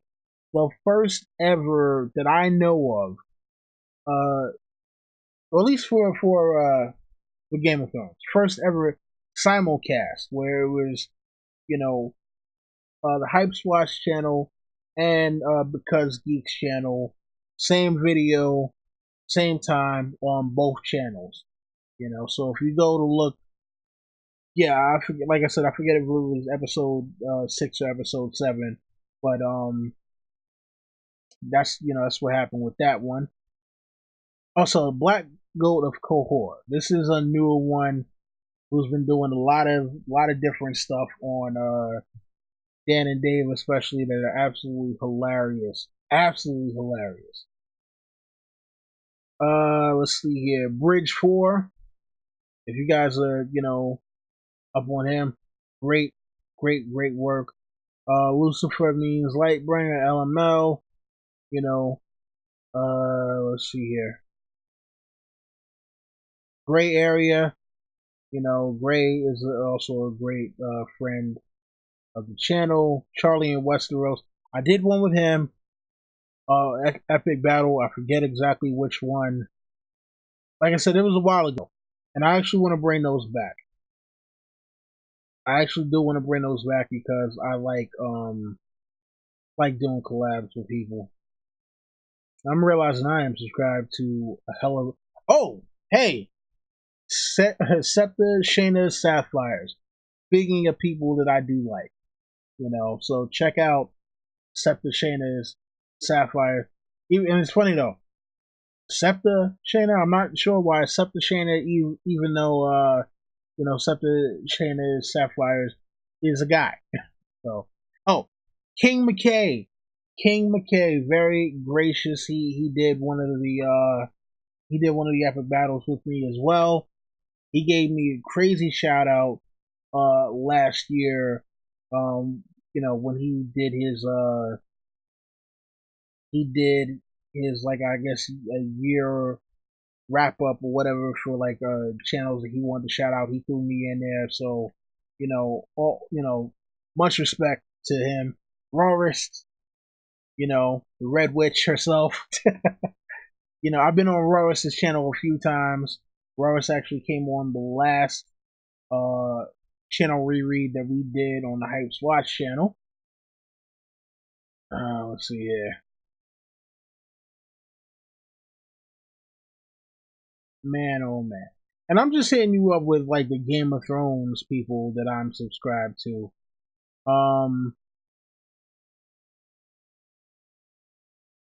Broke Black Man 1984. Let's see here. And if I don't mention any names, like if there are names that I don't mention, uh, I'll be honest with you. Like some of them I don't get along with. Uh, for those of you who have known about some of the stuff from the past few months, there have been some unfortunate events that have transpired that have kind of left a bitter taste in my mouth, and I'm not going to go and bash anyone because I don't feel like there's a reason to. But there are some people who, who have done things that have made it very difficult for me to see myself collaborating with. And some other people that are out there that if I don't mention them, it's not because I have issues with them. It's just I might not know who they are, or just not haven't gotten a chance to work with them. So oh, next from Game of Theories. I was hoping to get up with him. We talk every now and then on Twitter, but I haven't seen him in a while. But great, great, you know, videos that he does. GOT Academy, they do great videos. The Geek Siders, my friends, the geeks, they haven't been around in a while. I'm not sure what. I know they're having a baby, so they might, just be kind of out of the loop dealing with setting up for having a child. Yeah, I'm subscribed to so many damn people. Yo, this shit is wild. Kevin GT. Now, I don't think Kevin GT collaborates with anyone. He just kind of does these compilation videos, but I love the compilation videos that he puts together where he kind of um goes through these I don't know what you'd call them. It's kind of like the story where he sets up all the clips of the story, like of somebody calls them GOT rewind. So let's see here. My man Tony from Lord of the Last Hearth, he mainly does gameplay videos. Yeah, he mainly does gameplay videos. Uh, Man. I could be here forever because there's so many people that I'm subscribed to. Like I'm looking at the list and I'm like, wow, I spend a hell of a lot of time watching YouTube videos. Pete Peppers, Philly Issues Guy, um, Radio Westeros. Who else? Who else? Who else? Damn, yo, I'm subscribed to so many people. I'm out of my mind with how many people I'm subscribed to. Holy shit. So yeah, so that was I went through like way too many people, way too many people. I'm subscribed to like way too many people. This is crazy. Holy shit. Okay, let me try to get back to the questions now. Holy shit! Oh man, I'm subscribed to so many damn people. See, you know what it is on my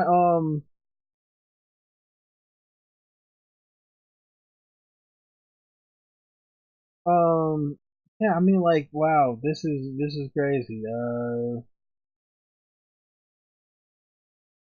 right, let me try to get back to the question. Yo, wow, wow, wow. Oh shit.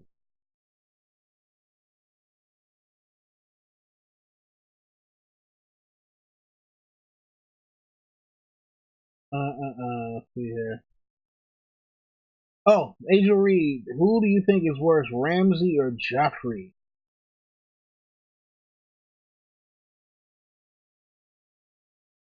I think Ramsay is worse because Ramsay likes to torture people. Ramsay isn't necessarily a coward. Joffrey was a coward who had power, and it was just like, all right, I'm doing this shit because I have power. Ramsay is the dude who, even if he was a regular soldier, like give Joffrey and Ramsay the position of just being regular soldiers. Joffrey is just gonna do what he was told, and hope that he can find a way to come up. Where Ramsay, yeah, he'll do what he's told, but he's always looking for the way to come up. And while he's there, he's gonna have his own version of fun, So yeah, I think Ramsay is worse. When Dio breaks down the door, what was the overall purpose of the Lady Stoneheart in the story? Um, so Okay. I think the Purpose Lady Stoneheart was probably um. I think the Purpose Lady Stoneheart one is the show how much hatred she had in her heart that was hatred and guilt for what happened to Robb. But then also, trying to show like how far magic can extends and the consequences of what happens when you bring back someone who is too far gone. Because basically at the end of her chapter, she is going just nuts. She's going absolutely nuts, and like her being brought back after like 3 or 4 days of being dead, and her kind of decomposing, it just kind of shows that like she is or like this is like the consequences of when you bring back someone who is broken in mind and body. Uh, and but how powerful the magic is, because not Beric Dondarrion, but Thor Samira is like, oh nah, she's it's been too long, we can't do this, it's not right. Beric Dondarrion is like, yo, he's gonna give up his last life to save her, and it's one of those things where Beric Dondarrion already went through the consequences of dying, and he's at that point, it's like, look, he had lost so much of himself that he just didn't want to go on. Um, and I think maybe he thought that, okay, well, look, I didn't finish my mission, but maybe Catelyn Stark can finish something. And like I said, I think her purpose is just to show how like just the possible negative consequences of using magic to bring back a character who is both in mind and body just totally broken. You know, so I think that was the purpose. Okay, so favorite and least favorite episode, and this is from Alejandro 777555. So least favorite episode, man, least favorite episode. Um,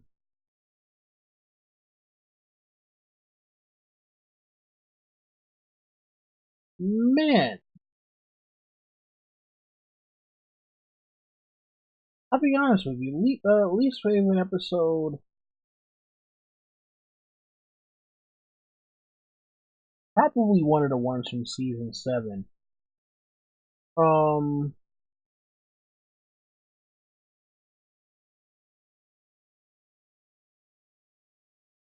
which one from season 7? So either episode 6 from season 7, or no, episode either episode 6, or I think it was episode 2 from season 7. I mean, there was one of them I gave like a 4 to something. And favorite episode,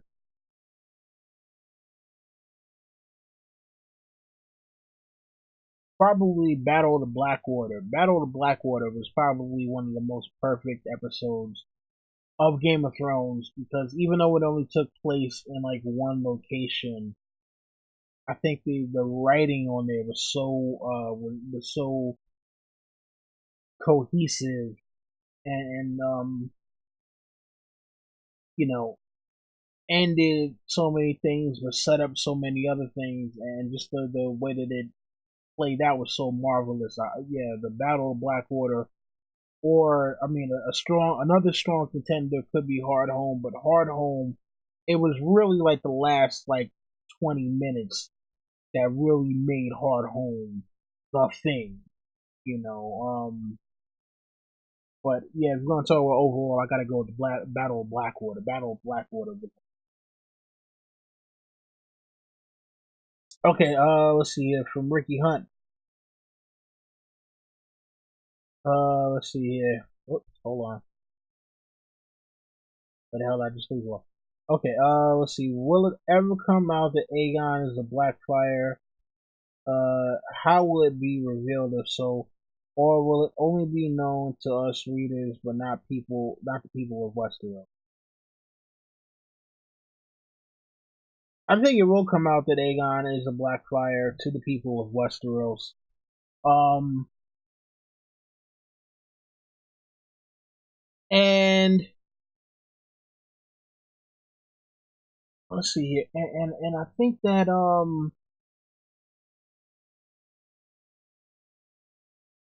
I think it'll be somehow that they discover, Varys's connection to the Blackfires. That maybe he was a Blackfire or something like that. Um, I mean, because this is basically the secret Blackfire rebellion, if that's the case. Because the first five were open rebellions. I mean, but what's more perfect than sitting a Blackfire on the throne and not having people realize that it's even a Blackfire. It's the perfect thing. And then like the crazy thing about it, like with this book that just came out, Sons of the Dragon, um,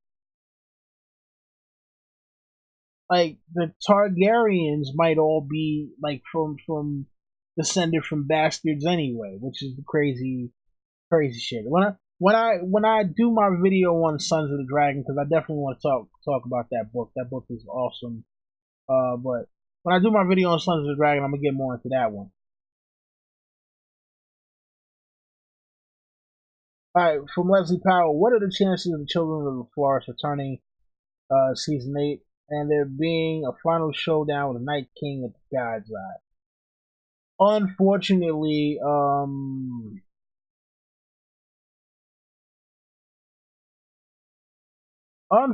I'm gonna say probably about a 1% chance. Sorry, yeah, yeah, 1% chance. I think the Children of the Forest are done.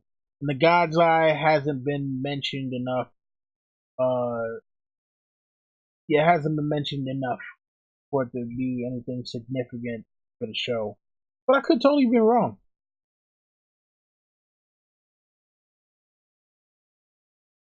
I could totally be wrong. All right, so next up from Angel Reed. Did Joffrey really have sex with animals in the books? I heard.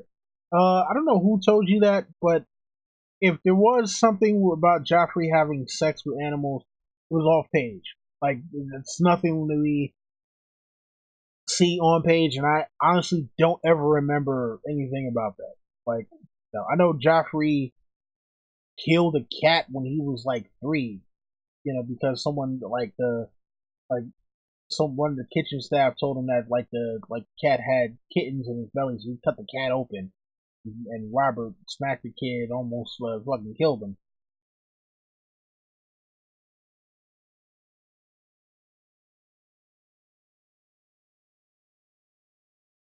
Sorry. Oh man, I lost Marilyn Bentley. That was like 7 minutes ago. I'm so damn far behind. I said I'm gonna lighten around these questions, and here I go again with the damn you know, yeah, here I go with the damn whatchamacallit, you know, rambling on and on and on and long-winded questions and all that shit. Oh my god. All right, hold on. All right, so can I lighten around these damn questions? Is it possible? All right, I'm only like 5 minutes behind now, according to this timestamp. All right, so Q&A, and this is from Ricky Hunt. Do you think Brienne may kill Stoneheart, thus making her Oathbreaker like Jaime, possibly showing parallel between the two? No, I think that when it all comes down to it, she is going to sacrifice. I think that Brienne is going to bring Jaime back, try to talk to Lady Stoneheart and the Brotherhood without banners, and then Jamie is going to demand a trial by combat, and Brienne is going to sacrifice herself, uh, you know, to show that Jamie wasn't a bad person because she doesn't want Jamie to die. So I think that she's going to feel bad about luring Jamie there to begin with, and that she's going to sacrifice herself to save Jamie and say, hey, go do what you promised to do, keep your oath to Catelyn Stark or something like that.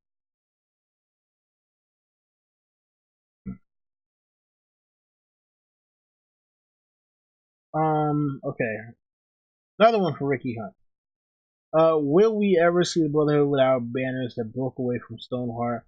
Why did Gendry and Thoros go with the ones that broke away? Thoros doesn't seem happy to be with her.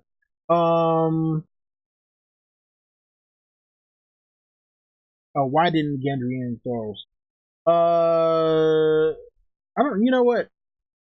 I don't know, man. Because like it could be that they want to be becoming brigands, which I would hate to see. I'd hate to see them become brigands and wind up doing stuff that's against the code. But I think that the reason why Gendry and Thoros stayed is because look, they followed Beric Dondarrion, and I guess it was like, hey, if Beric Dondarrion felt like she was worth giving up her life for, then she must actually really, really mean something. So I think that's probably what that was. But as far as the other Brotherhood, I honestly, I mean, I'm pretty sure we'll hear about them at least. But like I said, I just hope that they don't become brigands. Alright, from when Devo breaks down the door, where is Edmure Tully? Shit, who knows? He's still in the damn dungeon. He should have been out of here. To I don't know, man, because show Edmure is a fuckboy and a half, man, for what he did the Blackfish. So keep his bitch ass locked up. Book Edmure at least, kept the family duty honor thing intact. So I mean, like right now, I think he's on his way to be a prisoner at Casterly Rock. You know, I think the Blackfish is gonna actually save Edmure in the books at least. All right. So, question from Angel Reed: do you think Lady Stoneheart will do anything in the books? They admitted her from the show. Yeah. I mean, um, she'll probably, I don't know. She'll probably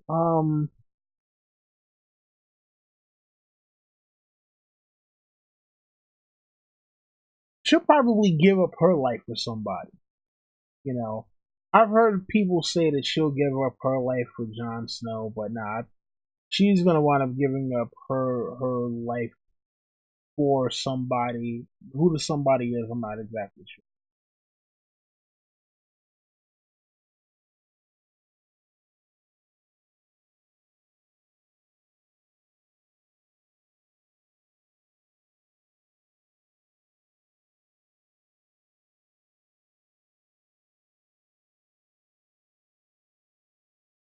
Wait, if the character, was it the actor who played Edmure died?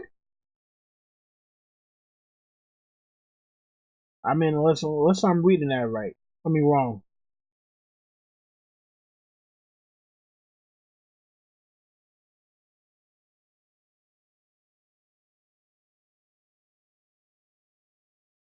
All right, from Drunken Mumble, what do you think is up with Reed's Castle Knights among and the moves among the swamp? Uh, like is an actual castle or is it a boat? That would be crazy.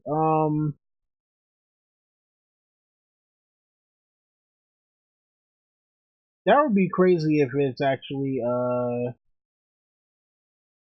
yeah, hmm, that'd be crazy if it's really just like kind of some kind of boathouse. I mean, I don't know, man. Like right now, it's Howl's Moving Castle, and it's funny. Like I know the reference of Howl's Moving Castle. Never seen Howl's Moving Castle though, so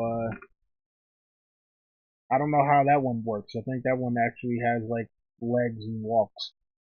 But I don't know. Um,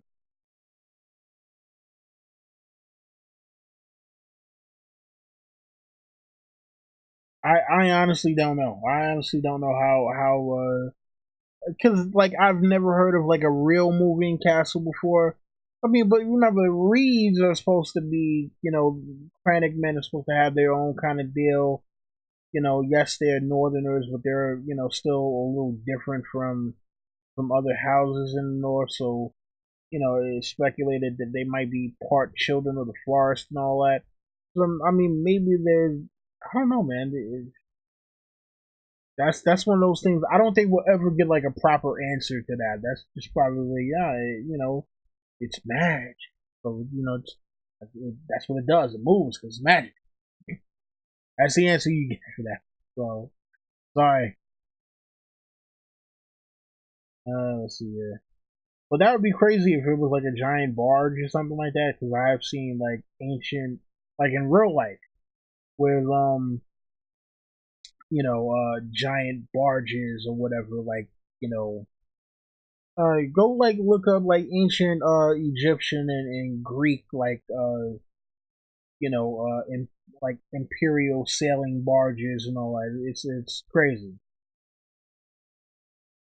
All right, from Wesley Powell, do you think John will wield Lightbringer or is he literally Lightbringer? Um,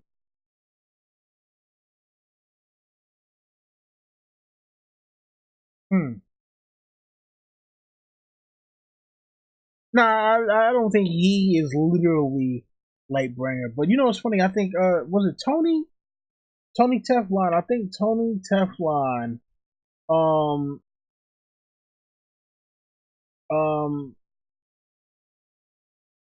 I think Tony Teflon actually said that he thinks that since Dawn the Sword was at the Tower of Joy since Arthur Dane was there, he was saying that he thinks that the sword actually lit up when John was born. Which, if that happened, that shit would be fucking crazy. And you know what? Could you imagine how pissed off people in the show? I mean, people who are book readers would be at the show if that's what actually happens in the books. Like when we find out that like the reason why Ned um was able to beat Arthur Dane is because when John was born, the sword lit up, and then somehow he gets Arthur Dane gets incapacitated by Howland Reed. It, like that would be crazy. Because I'll be honest with you, I still think Arthur Dane is alive. Okay, so another one from Angel Reed, Angel of House Reed. Let's see. Do you think Hodor will die the same way in the books? I mean, well, George has already confirmed that the whole hold the door thing is true, but I think it will happen a different way. And the funny thing about it is, I don't know that Bran will ever leave the cave. Um, yeah, I don't know that Bran will ever leave the cave. You know, so yeah, I'm not 100% sure on that one. Like yes, Hodor means the same thing. So obviously, Hodor will hold some kind of door somewhere. But how it's gonna go down and why it's gonna go down, that's the thing that I'm kind of shaky on.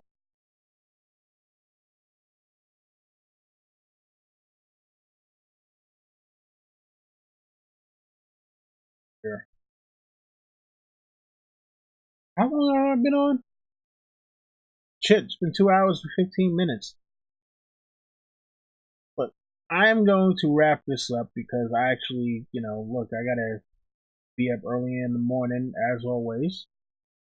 And tomorrow I'm actually going to be going to the YouTube space here in New York uh, to learn more about how to live stream better, to make make these live streams as optimal as possible, to make them as great as I can for you guys. Because I like interacting with everyone out there.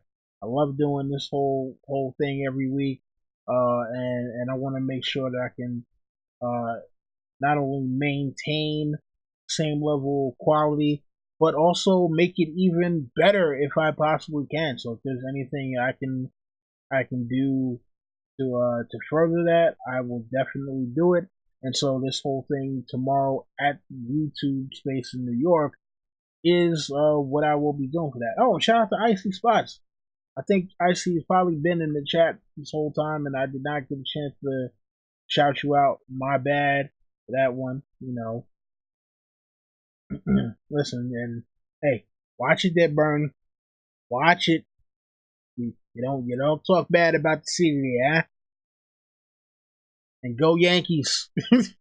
But yeah, no, I'm gonna be there tomorrow from 9 a.m. to 7 p.m. Supposedly learning all about doing live stream. I actually took the day off from work to go do that.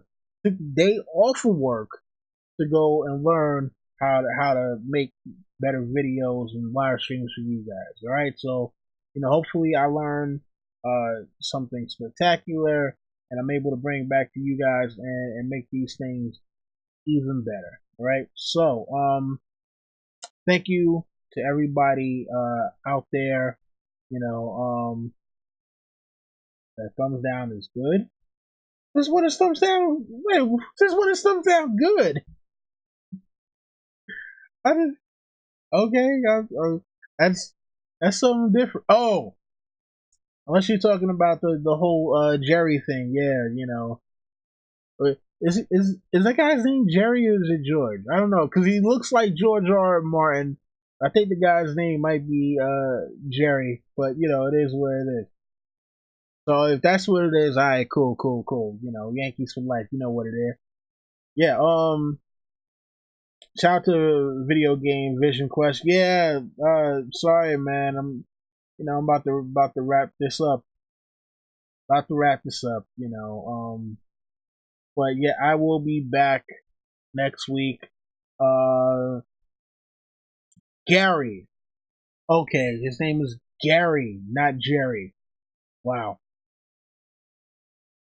But you know what? I'll call him Jerry just because one of the guys from the Watch, Jerry the Targaryen Steamboat, he is an Astros fan, and so he talks about how he hates the Yankees so much. My boy JB James Bichelle, who was actually originally from New York, but he's from Queens, so he likes.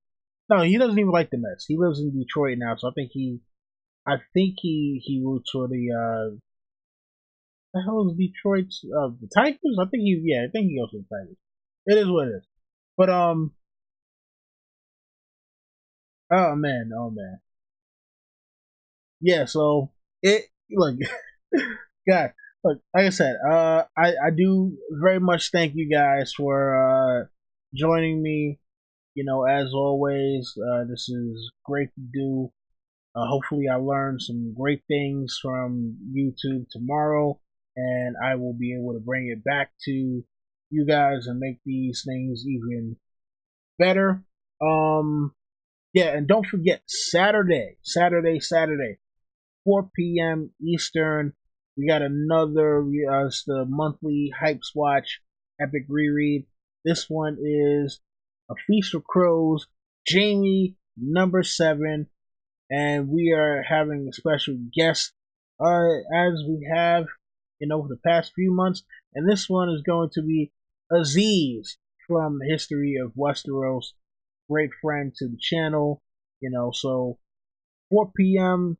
Eastern Standard Time. Make sure to check us out. And yeah, man.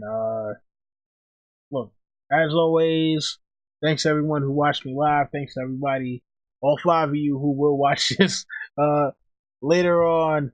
If you got any suggestions for characters, leave them in the comments. I might be doing Littlefinger next. I'm trying to get more people to be more interactive with this, because I got like the same like 3 or 4 people suggesting all the characters. So I don't want anybody to feel like they're left out. All right.